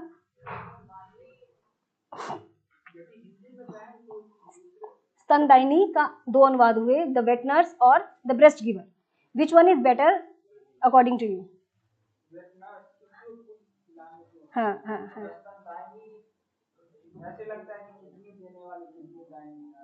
स्तनदायिनी नहीं, ब्रेस्ट गिवर। हाँ, ब्रेस्ट गिवर को मैं अच्छा, मतलब मैं सही तो नहीं कहूँगा, अच्छा प्रेफरेबल टाइटल इसलिए मानूंगा ट्रांसलेशन का, क्योंकि उसमें पॉलिटिक्स है ट्रांसलेशन करने की। क्या उस तरह से, जैसे हेलेन सिसु कहती है अपनी, जो उनका ऐसे बड़ा पॉपुलर है, क्रिएटिव फेमिनिज्म, कि हमें फोरग्राउंड करना है राइटिंग में विमेन्स बॉडी को। तो उसी तरह शायद इस ट्रांसलेशन में उन्होंने बॉडी को फोरग्राउंड करने के लिए इस तरह का that may be one of the reasons. Title preferably. अब जब हम यूजुअली अपनी क्लास में जब पढ़ाते हैं, या ट्रांसलेशन में जिन्होंने भी पढ़ा या पढ़ाया है, हम कहते हैं कि ट्रांसलेशन के सबसे जो बेस्ट प्रैक्टिस है, ये जो सबसे बेहतरीन तरीका है, वो है भावात्मक अनुवाद, यानी सेंस फॉर सेंस ट्रांसलेशन। जब आप ट्रांसलेशन करें तो आप पहले मूल के टेक्स्ट को समझ लें और तब फिर उसे अपनी भाषा में अनुवाद करें। और हम अक्सर ये 2-4 चीज़ें कहते हैं कि जब ट्रांसलेट करें तो पाठ पढ़ते समय ऐसा ना लगे कि वो एक ट्रांसलेटेड टेक्स्ट है ना। ये जब हम बात करें कि कैसा ट्रांसलेशन अच्छा ट्रांसलेशन होता है, तो वैसा ट्रांसलेशन जो फ्लॉलेस हो, जिसको पढ़ते हुए पता ही ना चले कि हम इसको ओरिजिनल में पढ़ रहे हैं कि ट्रांसलेशन में पढ़ रहे हैं। तो ये सब हम ट्रांसलेशन को पढ़ते पढ़ाते हुए जब हम बात करते हैं तो हम इसी तरीके से बात करते हैं। दूसरी तरफ महाश्वेता देवी के ट्रांसलेशन स्तनदायिनी का वो द ब्रेस्ट गिवर ट्रांसलेशन करके उसको जस्टिफाई करती हैं। क्या रीजन देके कहती हैं कि जब हम द वेट नर्स कहते हैं तो महाश्वेता देवी जिस वर्ग की बात कर रही हैं, जहां पर केवल वेट नर्सिंग नहीं है, जहां पर वो एक तरह की मजदूरी है जो औरतें, आदिवासी औरतें करती हैं, जो बच्चों को स्तनपान करवा के पैसा अर्जित करती है, किस तरह उनका सामाजिक शोषण होता है। तो जब वो वेट नर्स से ज्यादा ब्रेस्ट गिवर का समर्थन करती है, तो उसके पीछे उसी लिटरल ट्रांसलेशन का वो समर्थन करती हैं कि जब हम जैसे ब्रेस्ट गिवर कहेंगे तब हम समझ पाएंगे कि वेट नर्स का कॉन्सेप्ट तो वेस्ट में भी है, वहां भी इसका कॉन्सेप्ट है, लेकिन जब हम ब्रेस्ट गिवर कह रहे हैं तो उसके पीछे की जो उसकी आयरनी, उसकी जो अगोनी, उसका जो दर्द है, वो शायद जिस तरह से हम दिखाना चाहते हैं थर्ड वर्ल्ड कंट्री के पॉइंट ऑफ व्यू से, उसकी लेंस से, वो शायद हम द वेट नर्स में नहीं दिखा पाएंगे। और इसलिए उन्होंने द वेट नर्स की जगह द ब्रेस्ट गिवर को उन्होंने बेहतर ट्रांसलेशन कहा और उन्होंने उसका ब्रेस्ट गिवर के रूप में उसे ट्रांसलेट किया। यानी कि जिस स्ट्रैटेजी को हम एक खराब स्ट्रैटेजी मानते हैं उसका उन्होंने समर्थन किया। आप कह सकते हैं कि गलत है, आप कह सकते हैं, आपके पास अपना कोई तर्क हो सकता है कि क्यों वो एक बेहतर ट्रांसलेशन होगा और क्यों नहीं होगा, या क्यों द वेट नर्स बेहतर होना चाहिए, पर उनका अपना जो पर्सपेक्टिव है। अब यहाँ ये बहुत जरूरी है कि ट्रांसलेटर कितनी अवेयर है। अगर कृष्णा सोबती की ट्रांसलेशन, जैसे मैंने कहा, गीता धर्मराजन ने जब ट्रांसलेशन किए उनके टेक्स्ट के, उनको नहीं पता था कि वो कृष्णा सोबती के पर्टिकुलर एक फेमिनिस्ट काइंड ऑफ कंटेंट को ट्रांसलेट कर रही है। She was just translating it. और सर और मैं जब 2013 में हम लोग एक सेमिनार कर रहे थे, तो उस समय मैंने उनको फोन करके, जैसे मैंने लास्ट टाइम भी बताया, उनको मैंने पूछा कि मैम आइए और आप इस पर बात कीजिए कि आपने कृष्णा सोबती का जो ट्रांसलेशन किया वो आपने कैसे किया। एंड शी सेड मुझे नहीं पता मैंने कैसे किया, मैंने तो सिर्फ ट्रांसलेशन किया। और हम लोगों ने उनको नहीं बुलाया क्योंकि हमें मालूम था कि वो जो कहने जा रही है वो कहने के लिए हमारे पास एक लंबी लाइन है, बहुत सारे लोग कह देंगे ट्रांसलेशन कैसे करो। लेकिन एक पर्टिकुलर फेमिनिस्ट कंटेंट को, एक पर्टिकुलर दलित ट्रांसलेशन को, एक पर्टिकुलर आदिवासी ट्रांसलेशन, एक पर्टिकुलर ऐसे समाज के ट्रांसलेशन के लिटरेचर को जिसे हम नॉन स्टैंडर्डाइज कहेंगे, जिनके की मिलते जुलते शब्द हमें शब्दकोशों में नहीं मिलते, वहां जो ट्रांसलेशन की स्ट्रैटेजी होगी क्या वो वैसी ही होगी जैसे गीता धर्मराजन ने कर दी, या हमें वहां पे एक ऐसे ट्रांसलेटर की जरूरत है जैसे गायत्री स्पिवाक है, जो महाश्वेता देवी की सिर्फ कहानी को ट्रांसलेट नहीं कर रही है, महाश्वेता देवी की पोजिशनिंग की बात कर रही है। वो ज्यादा उनका फोकस क्या है कि महाश्वेता देवी को कैसे थर्ड वर्ल्ड कंट्री की एक लेखिका को कैसे सो कॉल्ड फर्स्ट वर्ल्ड में एस्टैब्लिश करें। जब हम कहें तो हम ये ध्यान रखें कि महाश्वेता देवी ट्रांसलेट हो अपने पूरे जंगल के साथ, अपने पूरी उस बेल्ट के साथ जहां से वो कहानियां और अपने कैरेक्टर्स लेकर आती हैं। और जब हम ये कर रहे होते हैं, बेसिकली हम लिटरेचर ऑफ प्रोटेस्ट लिख रहे होते हैं, वेदर थ्रू ट्रांसलेशन और may be the direct writing. तो वो जो उनका जो लिटरेचर है वो लिटरेचर ऑफ प्रोटेस्ट है, लिटरेचर या ट्रांसलेशन ऑफ प्रोटेस्ट है, जहां पर वो सिर्फ अपनी इंग्लिश ऑडियंस के लिए ट्रांसलेट नहीं कर रही हैं, वहां बैठ के उस वो फॉरेनाइजेशन, जो फॉरेन टर्म्स उस कंटेंट में आई है, उन फॉरेन टर्म्स को एज इट इज ले जाती हैं और स्ट्रैटेजी अपनाती हैं इटैलिक करने की। जो जो शब्द उनके पास ऐसे हैं जो उन्होंने सीधा मूल भाषा से उठाए हैं, उसे वो ना ट्रांसलेट करती हैं और उसे उसके फुटनोट देती हैं, उसे सप्लीमेंट करती हैं, अपने अपने अपने प्रीफेस में उसके बारे में पूरा बताती हैं। और जब प्रीफेस में बताती हैं तो वो सिर्फ ट्रांसलेशन के बारे में नहीं बताती, महाश्वेता देवी के बारे में भी बताती हैं। और जब दुनिया गायत्री स्पिवाक के माध्यम से महाश्वेता देवी को जानती है तो सिर्फ महाश्वेता देवी को नहीं जानती, वो पूरे भारतीय परिवेश और खासतौर पर जिस परिवेश से वो आती हैं, जिस तरह की समस्याओं को लेकर वो खड़ी होती हैं, उसको जानती है। तो ये जो उनकी स्ट्रैटेजी है कि लिटरल ट्रांसलेशन करो जहां जरूरत हो, इटैलिक लिखो और उसको ओरिजिनल शब्द को एज इट इज रखो, नीचे फुटनोटिंग और सप्लीमेंटिंग कर दो, हाईजैक कर लो जहां टेक्स्ट की जरूरत पड़ेगी, लगे कि अगर टेक्स्ट नहीं ठीक से जा रहा तो अपने हिसाब से उसे ट्रांसलेट करो। तो ये उनकी जो स्ट्रैटेजीज थी, वो सेम स्ट्रैटेजीज उनकी ऑफ द मेटालॉजी के ट्रांसलेशन के दौरान नहीं थी, हो ही नहीं सकती। एक तो बड़ी फिलोसॉफिकल कंटेंट था जिसको पहले वो ट्रांसलेट करी थी, दूसरा वो दूसरा जो वो उन्होंने ट्रांसलेट किया वो मूलतः उसके साथ ये डोमिनेंट और डोमिनेटेड वाली कोई समस्या नहीं थी। तीसरा वो कोई कल्चरल ट्रांसलेशन नहीं था, वो कोई कल्चरल या लिटरेचर का पीस नहीं था जिसका वो अनुवाद कर रही थी और जहां पे उनको एज अ ट्रांसलेटर कोई स्टैंड लेने की जरूरत थी। इसलिए उन्होंने जब ट्रांसलेशन किए तो ट्रांसलेशन करते समय उन्होंने कहा कि इन दोनों ही ट्रांसलेशन में, ऑफ मेटालॉजी का जब ट्रांसलेशन किया तब उनको लगा कि एक चैलेंज है मेरे लिए, मैंने कैसे किया। लेकिन जब मैंने महाश्वेता देवी का अनुवाद किया तब मुझे इस चीज से मैं ऊपर उठ गई कि मुझे इसके क्या क्रिटिक मिलेंगे, क्योंकि मैं सारे क्रिटिक के लिए तैयार थी। मैं जानती थी जो ट्रांसलेशन मैंने किया है वो ट्रांसलेशन के सेट नॉर्म्स के अनुसार नहीं किया, तो ऑब्वियसली क्रिटिक तो होना था। और उन्होंने वो सारी चीजों को चेंज किया। और यहाँ से हम देख सकते हैं कि ट्रांसलेटर किस तरीके से, जो देरिदा कहता है ना कि जब टेक्स्ट फ्लूइड होता है, देरिदा टॉक्स अबाउट द टेक्स्ट। अभी जब हम बात कर रहे थे कि आपने पूछा कि वो उसकी रीरीडिंग कितनी कब तक चलती रहेगी, जब हम उस रीरीडिंग की बात कर रहे हैं कि वो टेक्स्ट तो जब लिख दिया गया, रोला बार्थ ने कहा ना डेथ ऑफ द ऑथर, लेखक ने लिख दिया, अब पाठक के पास वो पाठ है। अब वो डेथ ऑफ द ऑथर जो उसका जो हिडन जो अगला सेंटेंस हो सकता है वो ये है बर्थ ऑफ द रीडर। अब एक ही टेक्स्ट को रीडर अलग अलग तरीके से पढ़ सकते हैं। हमने पढ़ा प्रेमचंद को अलग अलग तरीके से, जब प्रेमचंद ने लिखा तब नहीं सोचा होगा कि उस पर दलित पॉइंट ऑफ व्यू से उस पर बात होगी या स्त्री पॉइंट ऑफ व्यू से उस पर बात होगी। लेकिन आज हमने पढ़ा, आज हम बड़े घर की बेटी की अलग व्याख्या कर सकते हैं जैसा कभी शायद नहीं किया गया होगा, कफन की व्याख्याएं हुई हम जानते हैं। तो ये जो पाठ जितना ज्यादा ट्रेवल करेगा उतना ज्यादा उसकी री रीडिंग होगी, और हर रीडिंग हो सकता है नई रीडिंग हो, क्योंकि हम उसमें अपने आप को देख रहे हैं कि ये पाठ क्या वास्तव में उतना ही वैसा ही है जैसा राइटर ने कहना चाहा, या ये पाठ और भी बहुत कुछ कहता है जो शायद मेरे खिलाफ है या मेरे बारे में ठीक सोच के नहीं लिखा गया। ये क्योंकि जब हम पाठ को पब्लिक डोमेन में ले आते हैं तो वो पार्ट अब राइटर का पार्ट नहीं रह गया, अब वो मल्टीपल रीडिंग की ओर बढ़ गया और उसकी मल्टीपल रीडिंग्स, उसकी मल्टीपल इंटरप्रिटेशंस करेंगी और आप उसी पार्ट को अलग अलग नज़र से देखेंगे। तो ये बेसिकली जो मैंने महाश्वेता देवी के संदर्भ में जो आपसे कहा कि महाश्वेता देवी का ट्रांसलेशन जब उन्होंने किया तो उसका पर्पस ये था कि वो केवल ट्रांसलेशन नहीं कर रही थी, वो ट्रांसलेशन के माध्यम से खुद वो एक बंगाली और एक भारतीय होने के नाते वो शायद उस टेक्स्ट के साथ जस्टिस करना चाहती थी महाश्वेता देवी के, और उस प्रोसेस को वो जानती थी जिस प्रोसेस के थ्रू ट्रांसलेशन एक संस्कृति से उठ के जब दूसरी संस्कृति में जाते हैं उसमें क्या कुछ लॉस्ट एंड फाउंड, क्या कुछ घट जाता है और क्या कुछ जुड़ जाता है। वो जो जुड़ना और छूटना है, वो जुड़ना और छूटना केवल एक लिंग्विस्टिक प्रोसेस नहीं है, वो बेसिकली एक पॉलिटिकल प्रोसेस है जिसका कि संकेत गायत्री स्पिवाक महाश्वेता देवी के ट्रांसलेशन की अपने प्रीफेस में करती हैं। तो ये हमें समझना है कि जब हम ट्रांसलेशन बेसिकली कर रहे होते हैं तो हम कर क्या रहे होते हैं, और क्या वो सिर्फ एक लिंग्विस्टिक एक्सरसाइज है या वो एक पॉलिटिकल या एक कल्चरल एक्सरसाइज है। इसी संदर्भ में उन्होंने कहा कि translation is an intimate act of reading, I surrender my self when I translate. जब मैं ट्रांसलेट कर रही होती हूँ तो मैं खुद को टेक्स्ट को सरेंडर कर देती हूँ, और जब आप टेक्स्ट को सरेंडर करते हैं उसका मतलब क्या है कि आप टेक्स्ट के साथ खड़े हैं।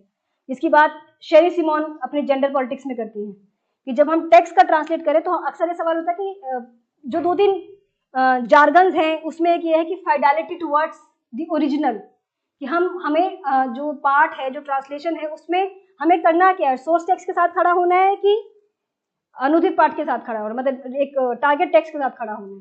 फिर यहाँ पे सिर्फ यहाँ पे ये बात ये नहीं खत्म हो जाती कि हम सोर्स के साथ खड़े हैं कि हम टारगेट के साथ खड़े हैं, फिर वहां पे पॉलिटिक्स आती है कि हम खड़े किस तरफ से हैं।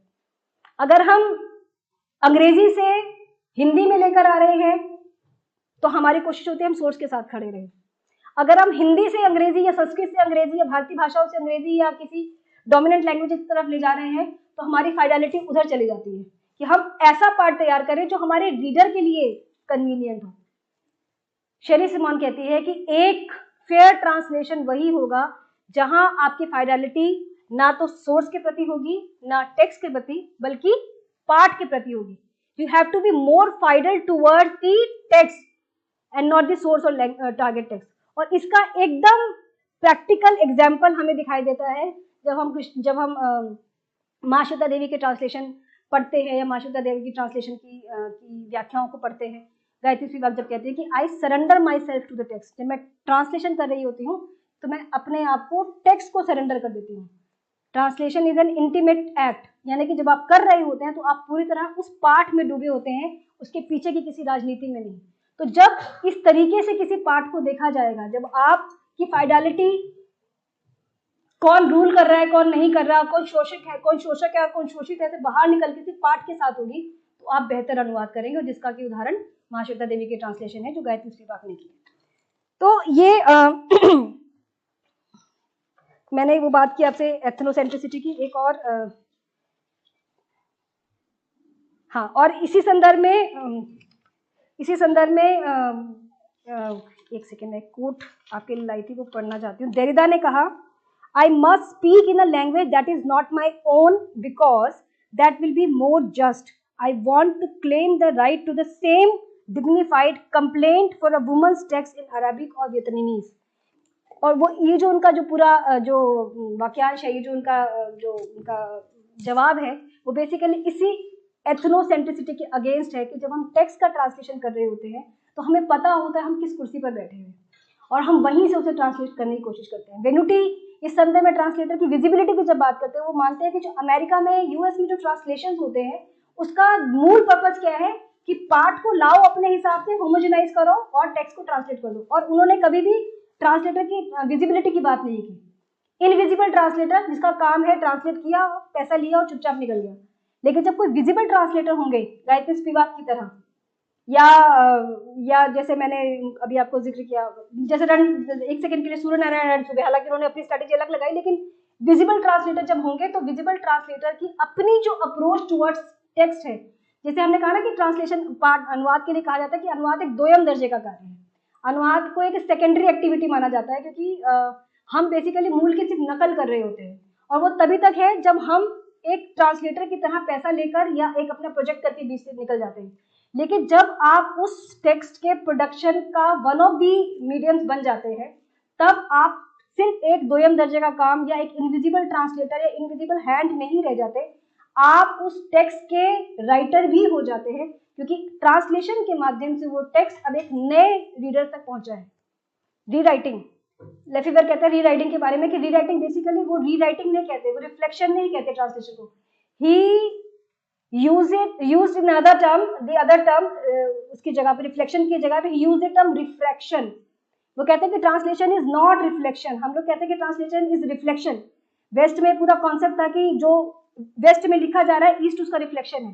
ये वो क्या थ्योरी थी, एंटीपोडीज की थ्योरी में कहा जाता है कि ये जो वेस्ट है और ये जो ईस्ट है, तो जो वेस्ट में जो लिखा जा रहा है ईस्ट में सिर्फ उसका रिफ्लेक्शन है, हम सिर्फ वेस्ट की नकल करते हैं। लेकिन उन्होंने कहा कि जब इसका ट्रांसलेशन यहाँ किया जाता है तो वो सिर्फ रिफ्लेक्शन नहीं होता, दैट इज रिफ्रैक्शन। वहां पे आप क्या कर रहे होते हैं, टेक्स्ट को अपने हिसाब से रीराइट कर रहे होते हैं। जैसा मैंने आपको एग्जांपल में दिया कि किस तरीके से पाठों के साथ छेड़छाड़ करके आप टेक्स्ट को एक नए तरीके से कहने की कोशिश कर रहे होते हैं, दैट इज नॉट रिफ्लेक्शन। क्योंकि रिफ्लेक्शन में क्या होता है, जैसा है वैसा दिखाई देता है दूसरी तरफ। लेकिन रिफ्रैक्शन में क्या है कि आप पाठ को जैसा है एग्जैक्टली वैसा नहीं दिखाकर अपने हिसाब से छेड़छाड़ कर रहे हैं। तो उन्होंने कहा कि translation is basically refraction, is rewriting in a way in which you are basically manipulating the entire text, and if you are manipulating, the same thing will never travel the same way it was there. तो जब आपने एक part को उठा के दूसरी भाषा में रखा और उस रखने की पूरी प्रक्रिया में आपने मैनिपुलेशन किया, टेक्स्ट के अनुसार आपने कुछ छेड़छाड़ की, तो वो बेसिकली रिफ्रैक्शन है, रीराइटिंग है। आप नए तरीके से उसे कह रहे हैं और वो कहकर सिर्फ आप एक ट्रांसलेशन नहीं क्रिएट कर रहे, आप एक इमेजरी बना रहे हैं किसी एक समाज की। जैसे मैंने विलियम जोन्स के संदर्भ में आपसे कहा कि उन्होंने, मैंने कोट मैं लिख कर लाई, वही पढ़ देती हूँ एग्जैक्टली अपने पास से क्या कहना। विलियम जोन्स कहते हैं शकुंतला मनु के ट्रांसलेशन के दौरान उन्होंने कहा, हिंदूज के बारे में उन्होंने लिखा कि they are incapable of civic liberty. He believed in Hindus being ruled by an absolute power, and he wrote, Hindus are sunk deeply in the mythology of an ancient religion. तो उनको एक purification की जरूरत है।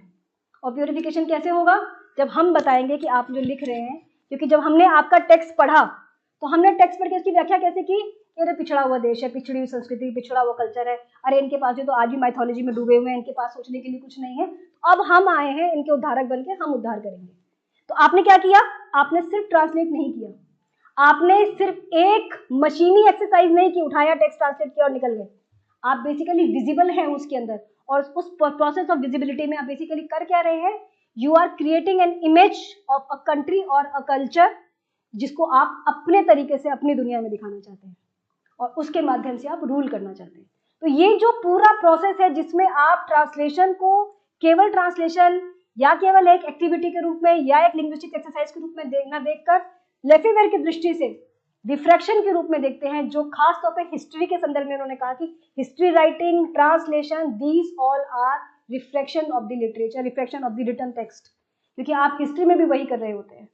History के बारे में भी यही कहा जाता है कि जो लिखा जा रहा है वो उतना ही सत्य है जितना है, या उसमें अपने हिस्टोरियन का अपना भी पर्सपेक्टिव है। तो जहां आपका अपना पर्सपेक्टिव है वहां आप सिर्फ ट्रांसलेशन नहीं कर रहे, वो सिर्फ एक इनोसेंट लिंग्विस्टिक एक्सरसाइज नहीं है, that is more involve in cultural exercise, जहां आपका उद्देश्य बिल्कुल अलग है। क्योंकि आप जैसे विमर्श के बारे में कहते हैं ना, विमर्श करता क्या है, जब हम दो किसी चीज के बारे में बात कर रहे हैं तो हम बात करते हुए किसी तीसरे रिजल्ट को पाना चाहते हैं। हम बात तो किसी एक मुद्दे पर कर रहे हैं, लेकिन हमारे इस मुद्दे के बाद, जैसे मैंने कहा कि ये गलत है ये सही है, तो ये जब गलत और सही कहकर मैं साबित करना चाह रही हूँ कि सही क्या है, या मैं बताना चाह रही हूँ कि इससे हम चाहते क्या है।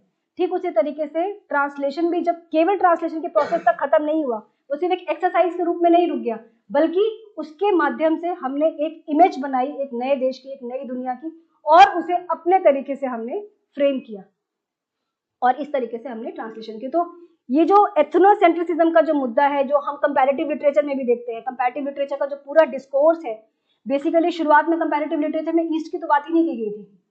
जो comparative literature as a discipline शुरू होता है वो शुरू में से वेस्ट तक है कि वेस्ट के देशों का कंपैरेटिव लिटरेचर।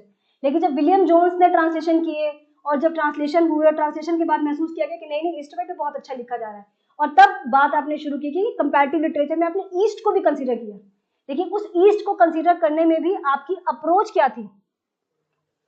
ओरिएंटली आप उधर से ही देख रहे थे, आप इधर से देखना नहीं चाह रहे थे। आपने कहा कि है लेकिन हम महान है, जैसे मैकाले के मिनट्स में आपने पढ़ा होगा, है ना?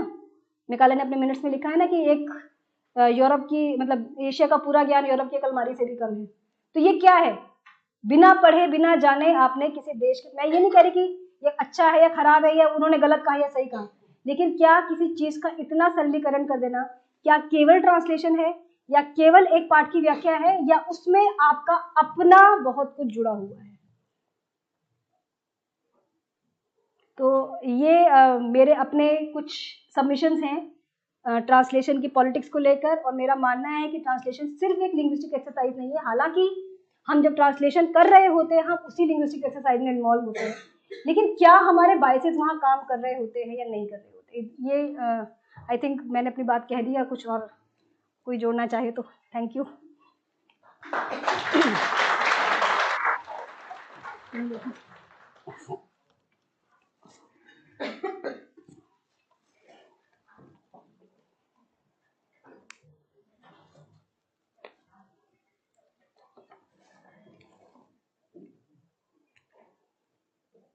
कुछ सवाल जवाब हैं आप लोग के। तो डीन मैडम आई हुई है, तो ऐसा करते हैं जो उद्घाटन सत्र में कुछ होना था और जो बच गया पहले वो पूरा कर लेते हैं और फिर ज्योति जी से सवाल जवाब करेंगे।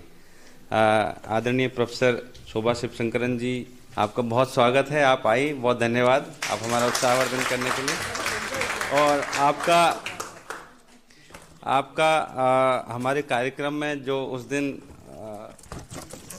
स्वागत सम्मान होना था वो आदरणीय नवीन जी के हाथों, प्रोफेसर देवशंकर नवीन जी, फोटो लेना यार।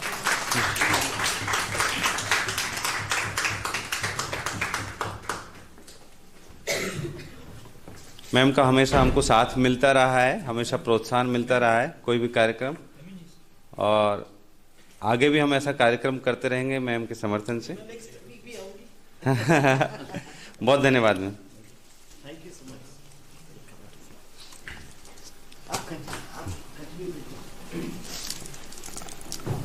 और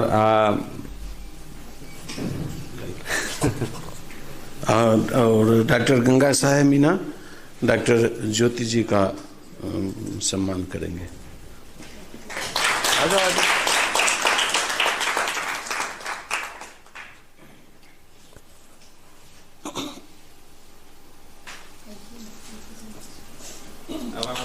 अब आप लोगों को जो भी सवाल जिनको हो, जिनके पास, हाँ, दो तो स्थायी सवाल करने वाले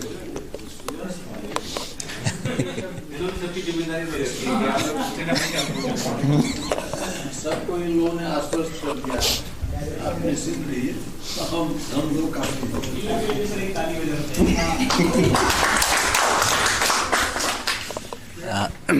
जी।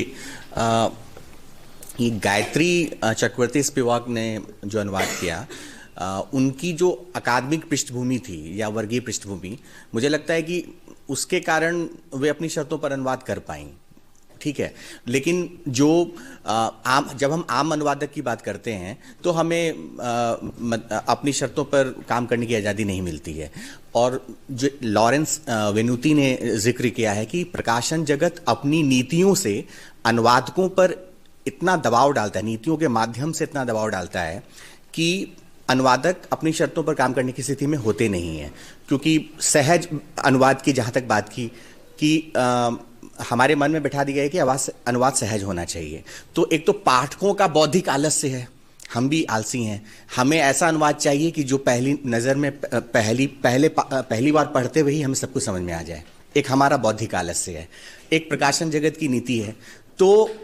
तो कैसे हम उन चीज़ों को बढ़ावा दें जिनका जिक्र आपने किया है कि आइडेंटिटी की जब बात आती है या फिर तीसरी दुनिया के हितों की जब बात आती है, तो हम कैसे सुनिश्चित करें, और या अगर ऐसे प्रयास हो रहे हैं कहीं तो मैं उनके बारे में जानना चाहूँगा।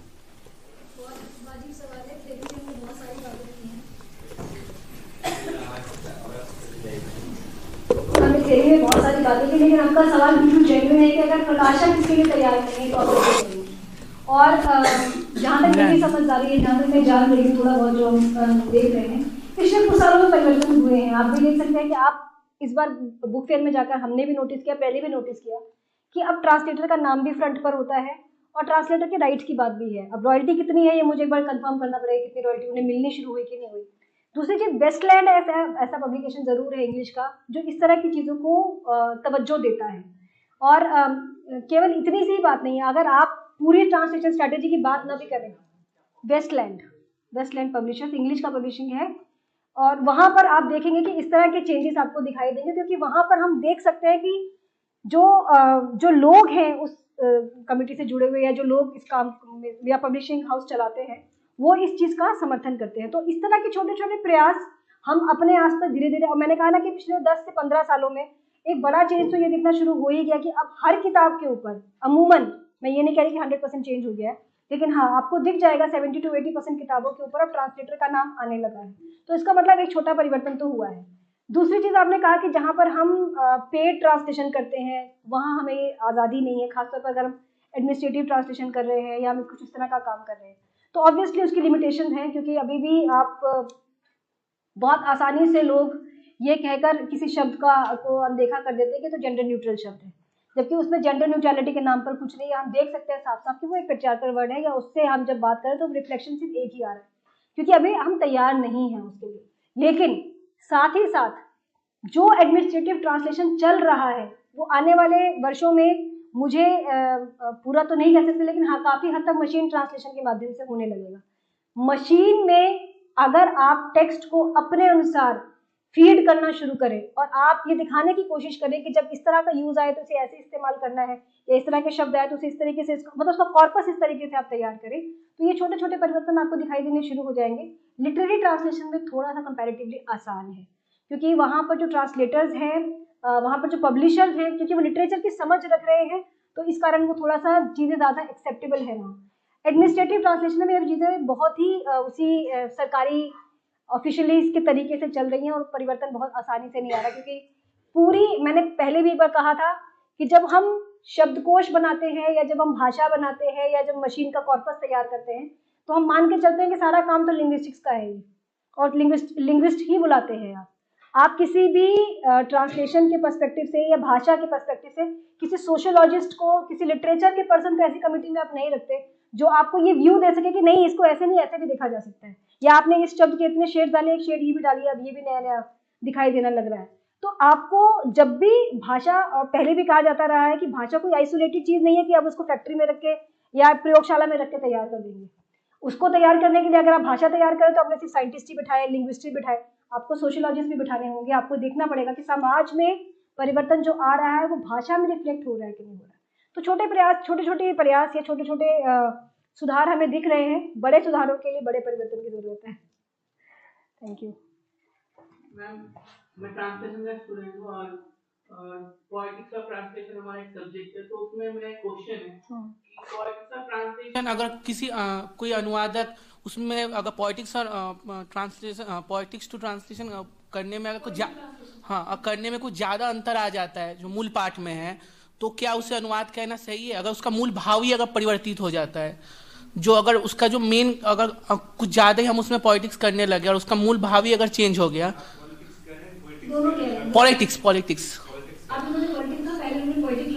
नहीं, पॉलिटिक्स और ट्रांसलेशन की बात की मैंने। हाँ, राजनीति, हाँ सर, हाँ। जब हम अनुवाद में जब राजनीतिक जब पहलू लाते हैं और उसमें अगर मूल भाव ही परिवर्तित हो जाए उस मूल पाठ का, तो क्या उसे अनुवाद की श्रेणी में रखना उचित है?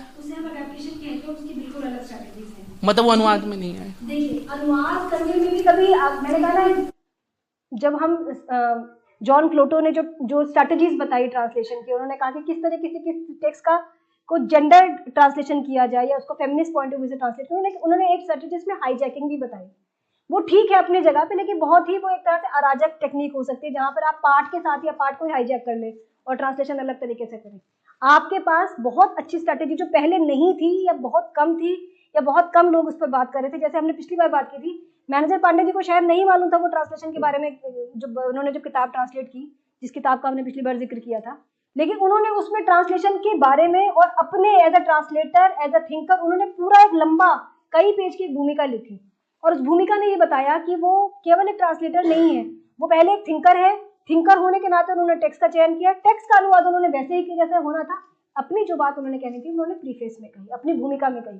तो आपको जो भी स्टैंड लेना है, अपना जो भी डाइसेंट नोट देना है, वो आप प्रीफेस में दीजिए, आप उसके आफ्टरवर्ड में दीजिए। लेकिन ट्रांसलेशन की जो वेरी प्रोसेस ऑफ ट्रांसलेशन है, जो कंटेंट है, उसके साथ बहुत छेड़छाड़, आप छेड़छाड़ मतलब छेड़छाड़ इस तरीके से तो कर सकते हैं जब इटैलिक शब्द लिखकर या लिप्यंतरित करके या रिटेंशन, थियरी ऑफ रिटेंशन में कुछ शब्द बचाकर उनकी फुटनोटिंग और सप्लीमेंटिंग करेंगे, लेकिन पूरा टेक्स्ट हाईजैक नहीं कर सकते। आपको जो कहना है, जैसे मैंने पिछली बार एक जिक्र किया था, काशी का अस्सी का जब आप अनुवाद करेंगे तो कैसे अनुवाद करेंगे?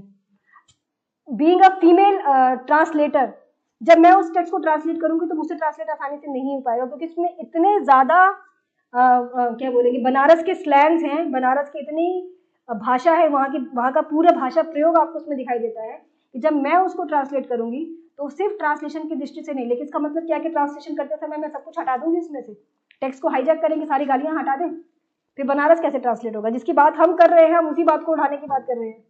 हम तो कह रहे हैं कि बनारस तो बचेगा, तभी हम काशी काशी की बात करेंगे, तभी हम राइटर को क्रिटिसाइज करेंगे, तभी हम टेक्स्ट की बात करेंगे। मुझे एज अ ट्रांसलेटर जो भी कहना है, I have to be visible through epilogue, prologue और द आफ्टरवर्ड। उसमें हम अपनी बात कह सकते हैं। आप पूरा एक लंबा नोट लिखिए, आप पूरा एक लेख लिखिए, अपनी बात करिए उसके अंदर। मेरा क्वेश्चन बेसिकली थ्योरी के फॉर्म में है, जो मैंने अपने एक्सपीरियंस और अपने उस जो जब मैं ट्रांसलेशन कर रही थी, जो प्रॉब्लम्स मुझे तब आई, मैं ट्रांसलेशन के डिपार्टमेंट से नहीं हूँ, आई am from political science department. तो मेरा ये क्वेश्चन था कि जब आप बात कर रहे थे कि जब हम किसी दलित टेक्स्ट को ट्रांसलेट करते हैं या फिर हम किसी फेमिनिस्ट टेक्स्ट को ट्रांसलेट करते हैं, तो उसमें अगर उसे कोई और तबके का प्राणी जो है वो ट्रांसलेट कर रहा है, तो उसमें वो एक्सपीरियंसेस नहीं होंगे या वो उसको उतने बेटर वे से नहीं ट्रांसलेट कर पाएगा। तो क्या इससे मैं ये समझूं कि अगर वो उसी ही तबके से बिलोंग करता है, then only he will be able to उसे बेटर ट्रांसलेट करने में, वो आप कह सकते हो कि उसका एक बेटर वे से ट्रांसलेट कर पाएगा। एक तो ये चीज़।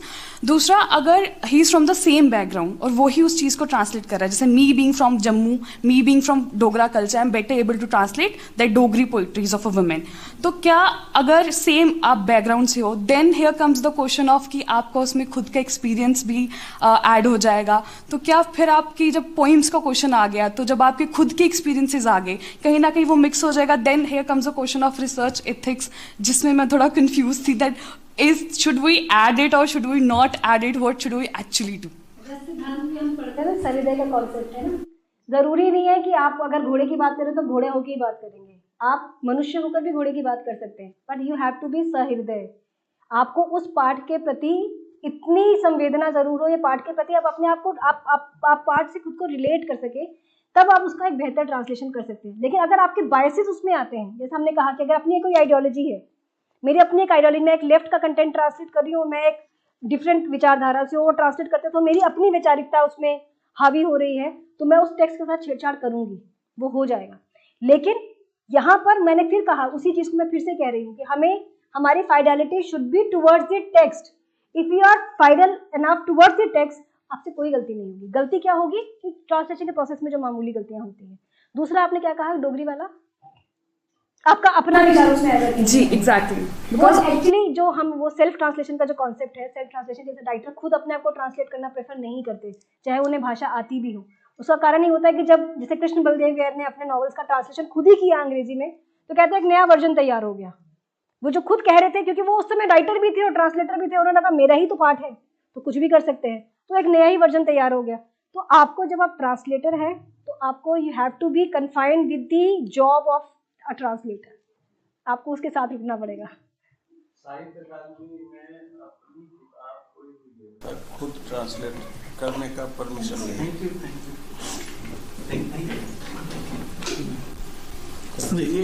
ये जो था आपका कि यदि उसी पृष्ठभूमि का कोई ट्रांसलेटर है तो वो संभव है कि बहुत खराब ट्रांसलेशन करे, और विपरीत पृष्ठभूमि का कोई व्यक्ति है तो बहुत संभव है कि बहुत अच्छा ट्रांसलेशन करे। ये उसकी सहृदयता पर निर्भर करेगी।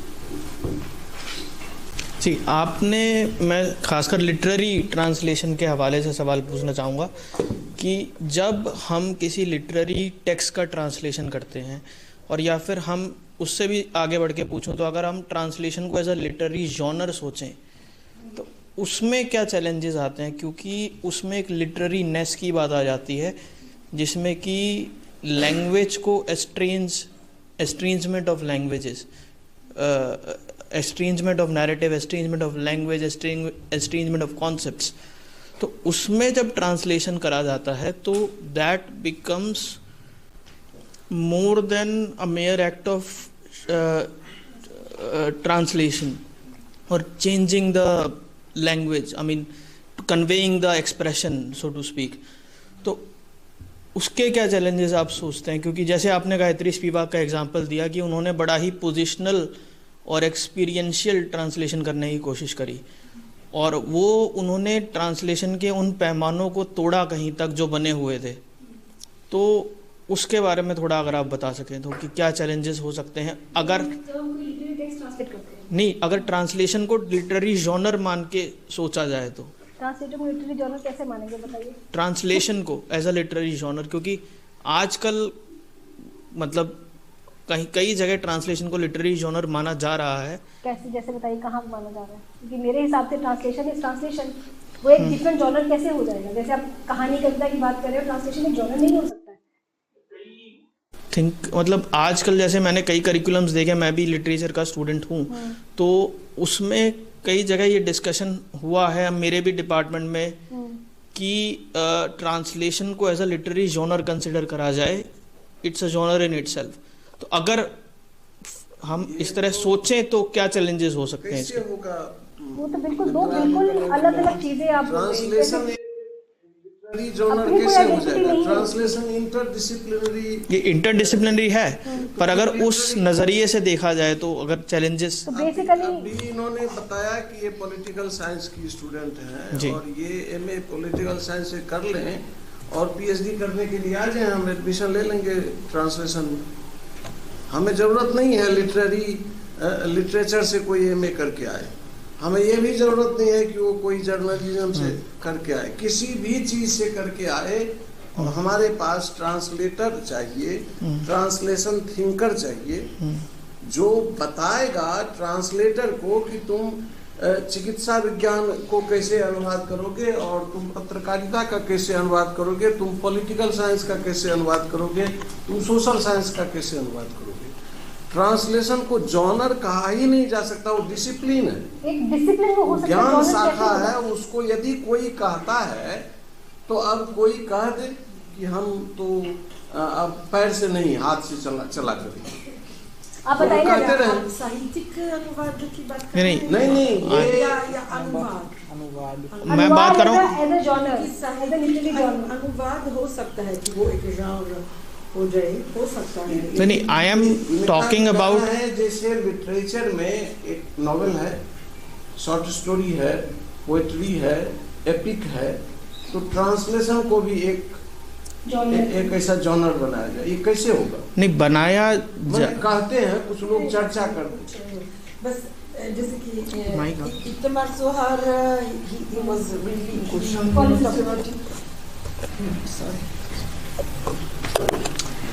if we think of like the translation in literature, and so we think of translated literature, so literature in translation, maybe we can think this is a separate category. I don't know if I would be able to call it a genre. ये तो literary translation होगा, फिर journalism translation होगा, फिर scientific translation होगा। Translation genre हो ही नहीं सकता। कैसे होगा? ट्रांसलेशन तो खाली डिब्बा है।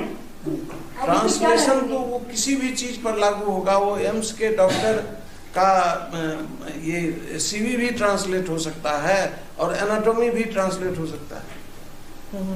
इसलिए यदि ऐसा कोई इस पर विचार कर रहे हैं तो उनके विचार करने का तरीका मतलब जो मैं अगर एक्सप्लेन करना चाहूँ अपनी बात को, तो बेसिकली किसी भी टेक्स्ट को आप लिटरेरी टेक्स्ट बनाने के लिए कुछ स्टैंडर्ड्स, अलग अलग पैमाने लोगों ने करे होते हैं कि किसी भी टेक्स्ट को आप लिटरेचर कैसे मान सकते हैं। तो बहुत से मतलब जो जॉनर अगर ट्रांसलेशन को सोचा जाए तो अगर उसमें लिटरेरीनेस, देखिए केशव जी, जो आप कह रहे हैं लिटरेचर माना जाए, ये जो ये इस अभी आपने जो टेक्स्ट को जो लिटरेचर कहा जाता है, ये साइंटिफिक लिटरेचर है, ये जर्नलिज्म का लिटरेचर है। वहाँ जो लिटरेचर का अर्थ है और लिटरेचर इन इटसेल्फ जो लिटरेचर का अर्थ है, दोनों अलग अलग है। तो मैं लिटरेचर इन इटसेल्फ जो बेल लेटर या लिटरेचर की बात होती है उस संदर्भ में एक किस भाषा में जो लिटरेचर जो टर्म आया लिटरेचर और उससे फिर बेल लेटर, तो उस हवाले से पूछ रहा हूँ कि जैसे अगर ट्रांसलेशन को एज अ जॉनर, मतलब अगर लिटरेरीनेस के पैमाने से जो आप लिटरेरीनेस कह रहे हैं वो एक लिटरल मतलब लिटरेरी अप्रोच है टुवर्ड्स ट्रांसलेशन जी, it cannot be a separate genre. कैसे होगा मुझे बताइए, क्या होगा उसके अंदर? जैसे कविता होगी, लेकिन ट्रांसलेशन को एज अ जॉनर क्या होगा? उसमें थियरी होगी, वो discipline, that can be a discipline, yes that can be a discipline, genre में नहीं आ सकता। चलिए आप पूछना चाहते हैं? ठीक है, एक ऑनलाइन से आया था, वो ले लूँ? गूगल मीट से, गूगल मीट से एक सवाल है अनुज गौतम जी का। In what ways can we see the relationship between comparative literature and translation? Comparative literature and translation अब पिछले कुछ एक वर्षों में, कहे कि 2-3 दशकों में translation studies as an independent discipline हम अब देख रहे हैं। Before that it was a part, it was a component of comparative literature, जिसमें हम ट्रांसलेशन को एज अ टूल इस्तेमाल कर रहे थे to study to literature written in 2 different languages, क्योंकि हम कंपेयर करते हैं वहाँ पर कि अभिज्ञान शाकुंतलम को शेक्सपियर के नाटक से अगर कंपेयर करना है तो कैसे करेंगे? तो we have to translate first both the text in one language in which we can compare. लेकिन जब हम कंपैरेटिव लिटरेचर में ट्रांसलेशन की बात करें तो वहाँ ट्रांसलेशन स्टडीज नहीं है, ट्रांसलेशन एक डिसिप्लिन वहाँ नहीं है। ट्रांसलेशन सिर्फ एक प्रक्रिया है, एक प्रोसेस है, एक टूल है जिसके माध्यम से हम टेक्स्ट को ट्रांसलेट करें। तो वहाँ वो एक ट्रांसलेशन एक टूल के रूप में ही आया था, लेकिन after certain time now it has been developed as an independent discipline as translation studies. हाँ, आपकी आवाज चली जाएगी। हाँ भाई अनुज गौतम जी, यदि आप मुझे देख रहे हैं तो ये बता दूं कि ये आपको बहुत संक्षेप में डॉक्टर ज्योति मैम ने तो आपके सवाल का जवाब दे दिया है। थोड़ा सा इसमें मैं जोड़ता हूँ कि अनुवाद अध्ययन की एक बड़ी समस्या यह है कि इनकी इस ये ज्ञान शाखा की शुरुआत दुनिया भर में जहाँ कहीं हुई है तो किसी न किसी भाषा विभाग में हुई है। अब संकट अनुवाद अध्ययन के लिए ये है कि ये बीती शताब्दी के 7वें दशक के शुरुआत से पहले के समय में जो ज्योति मैम ने अभी बताया आपसे कि यह ये अनुवाद एक कंपोनेंट माना जाता था और तुलनात्मक साहित्य के विकास में इसका क्या योगदान है, इस सब तरह के सवाल उठते थे। लेकिन अनुवाद अध्ययन जब इसकी शुरुआत हुई तो इसमें बीते 5-5.5 दशक में अब अनुवाद अध्ययन का विकास इतना अधिक हो चुका है कि इस ज्ञान शाखा की जो मातृ संस्थाएं हैं उनके मन में सभी भाषा विभागों को भी और तुलनात्मक साहित्य को भी ये चिंता हो गई है कि ये मेरे आगे इसकी ये मजाल, मेरे आगे ये आगे कैसे बढ़ जाएगा। तो एक संघर्ष अनुवाद अध्ययन को ये करना पड़ रहा है। पर आज की ये वास्तविकता यह है कि अनुवाद है तो तुलनात्मक साहित्य हो सकेगा।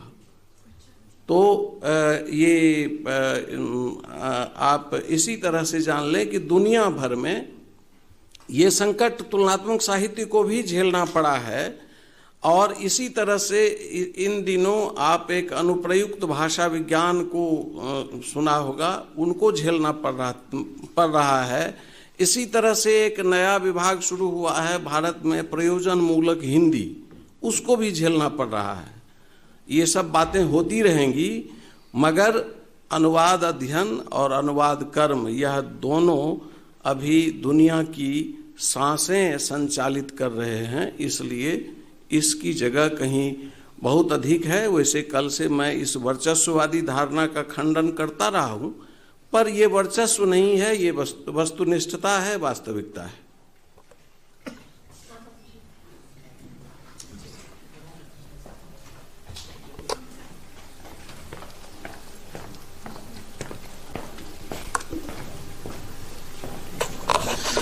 Hello ma'am, my name is Mohammad Atiq, I am from Urdu language. तो मेरा सवाल ये था कि जैसे आपने ट्रांसलेशन बहुत सारा बताया कि एक ट्रांसलेशन ये होता है कि जिसमें मान लीजिए हिंदी लैंग्वेज से अगर ट्रांसलेट करना हो रहा है उर्दू, तो वही सवाल पे आ रहा हूँ कि मतलब कई सारा ट्रांसलेशन आपने बताया, तो अगर उसको रैंकिंग करना पड़े कि एक में एक्सप्रेस किया जा रहा है किसी चीज़ के कल्चरल को, एक तो दूसरा ट्रांसलेशन कर रहा है आदमी अपने हिसाब से मैनिपुलेशन करके, तीसरा ट्रांसलेशन कर रहा है आदमी उसमें जो सारे क्या कहते हैं सिमेंटिक्स है और इमोशंस हैं, सारी चीज़ों को एक्सप्रेस करके।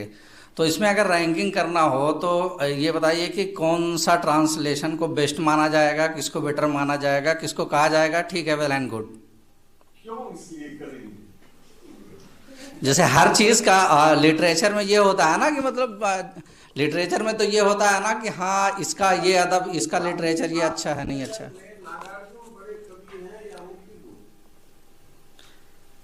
ये इसका जवाब जिस तरह से आपको कठिन होगा, ऐसी ही कठिनाई उसकी ग्रेडिंग में होगी। सारे ट्रांसलेशन हैं और जिनको जो पसंद आ रहा है वो कर रहे हैं, करने दीजिए। तो फिर तो वही वाला हो गया ना जो वेस्टर्न लोग कर रहे हैं कि हम वही करेंगे जो मैनिपुलेशन के हिसाब से। क्या बताती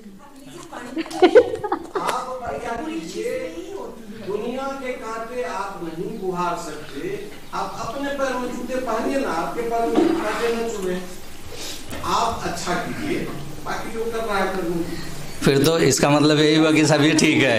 मुझे ऐसा लगता है कि आप जो पूछ रहे हैं कि आपको मुझे लगा है कि कौन सी तरीका बेहतर हो, लेकिन ये नहीं होता है, एक ही तरीका नहीं होता है।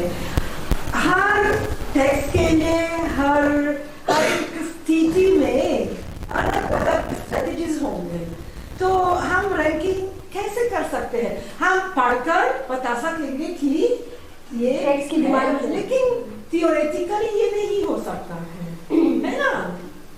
नहीं तो एक रेसिपी है कि अच्छा ये कर लो, ये कर लो, ये कर लो और तुम्हारा जो अनुवाद है वो अच्छा होगा। ऐसा होता तो हम नहीं, ये बोलते हैं ना कि मतलब लिटरेचर जो होता है वो समाज की अक्कासी करता है, तो हर लिटरेचर तो समाज की अक्कासी नहीं करता है, तो फिर तो वही ट्रांसलेशन बेटर होना चाहिए ना जो समाज की अक्कासी कर रहा है। उर्दू लैंग्वेज मतलब जो क्या हर लिटरेचर जो है समाज की असली हालत, असली चेहरा दिखाता है, ठीक है। तो वो मैं कह रहा था कि मतलब लिटरेचर तो वही बेहतर है ना जो समाज के बारे में अच्छे से उसका आईना दिखाए। मैं एक नमूना दे सकती हूँ कि एक बुरा अनुवाद जो बहुत बुरा है हो, लेकिन वो है और हम इसको पढ़ सकते हैं, तो इस अनुवाद से हम जैसे कि इतालवी भाषा में दस्तयेव्स्की और अंग्रेजी में भी जो रूसी साहित्य है, जो अनुवाद उपलब्ध थे एक जमाने में, पुराने जमाने बहुत बुरे थे। इसमें जो नहीं करना है वो था मैनिपुलेशन, हम कट गया और पता नहीं सब, फिर कल्चरल मिसअंडरस्टैंडिंग सब कुछ था, लेकिन फिर भी वो दोस्तोयेव्स्की था और इतालवी लोगों को कुछ जानकारी हुई, तो सबसे बुरी बुरा अनुवाद ठीक है, अच्छा अनुवाद। Okay ma'am, got it. आपको ये मालूम है कि जो श्रीमंत बुआ की किताब का फ्रेंच में जो पहला अंग्रेजी अनुवाद हुआ, बहुत खराब अनुवाद, इसकी जानकारी है? जो फर्स्ट टाइम पे ट्रांसलेशन होगा, जो इनिशियल फेज में होगा, वो तो जाहिर सी बात है खराब होगा। आने वाले टाइम पे देखिए, सुनिए जो सर कहना चाह रहे हैं, सर जो कहना चाह रहे हैं कि जो सेकंड टेक्स्ट का पहला ट्रांसलेशन हुआ, ठीक है, कोई भी पहला काम होगा तो गड़बड़ हो सकता है, पर पर्पस क्या था? क्या वो जानबूझकर उसमें कुछ छोड़ा गया था? जैसे मैडम ने भी कहा कि जानबूझकर कल्चरल मिसअंडरस्टैंडिंग क्रिएट की गई, जानबूझकर मैनिपुलेट किया गया, या वो एक प्रोसेस के दौरान हुआ? तो जानबूझ के किए जाने की ओर संकेत कर रहे हैं। सेकंड थिंग, आपने कहा कि हम उसमें भाषा विज्ञान की दृष्टि से अनुवाद करें, मैनिपुलेशन करें, कौन सा तरीका बेहतर होगा? आपको बार बार पूरे लेक्चर के दौरान मैंने एक ही बात की कि टेक्स्ट ट्रांसलेशन वही अच्छा होगा जहां आप मूल पाठ के प्रति ईमानदार हो, सॉरी, पाठ ट्रांसलेशन के प्रति ईमानदार होंगे जो टेक्स्ट आप ट्रांसलेट कर रहे हैं। इसमें ना आपको सोर्स के प्रति ईमानदार होना है, ना टारगेट के प्रति। हाँ, क्लियर हो गया? Thank you. तो भाषा के बिना तो अनुवाद होगा नहीं, भाषा तो चाहिए ही चाहिए, लेकिन आपकी स्ट्रैटेजी क्या होगी ये आपको ध्यान रखना है। जो खराब अनुवाद सेकंड सेक्स का हुआ, उसी खराब अनुवाद का परिणाम है कि पूरी दुनिया के लोगों ने उस किताब को जान लिया और सब ने अपने अपने हिसाब से किया। तो कभी कभी खराब अनुवाद भी अच्छा काम कर देता है। अब जैसे मैडम ने इटालवी मतलब हिंदी का टेक्स्ट डायरेक्ट इटालियन में किया, तो इसमें अब बीच में कुछ और है ही नहीं कि हम कहें कि अब जो भी दोष या गुण होगा वो इनका होगा। लेकिन अगर फ्रेंच का लिटरेचर ट्रांसलेट होकर इंग्लिश में आया और इंग्लिश से फिर वो हिंदी में प्रभा कितान ने उसे उपेक्षित, क्या है, स्त्री उपेक्षिता के रूप में ट्रांसलेट किया। अब आप उस प्रोसेस की बात कीजिए जहां हमने कहा कि जब हम ट्रांसलेट करते हैं तो कुछ छूटता है, कुछ जुड़ता है, वो तो एक नेचुरल प्रोसेस है। लेकिन पहले ही बहुत कुछ छोड़ दिया गया, फिर ट्रांसलेशन के प्रोसेस में छूटा, फिर अगर हिंदी को आधार बना के बंगाली ने किया हो, मलयालम ने किया हो, तब क्या होगा? तो जितने हाथों से वो गुजरेगा उतनी बार बहुत कुछ छूटता चला जाएगा।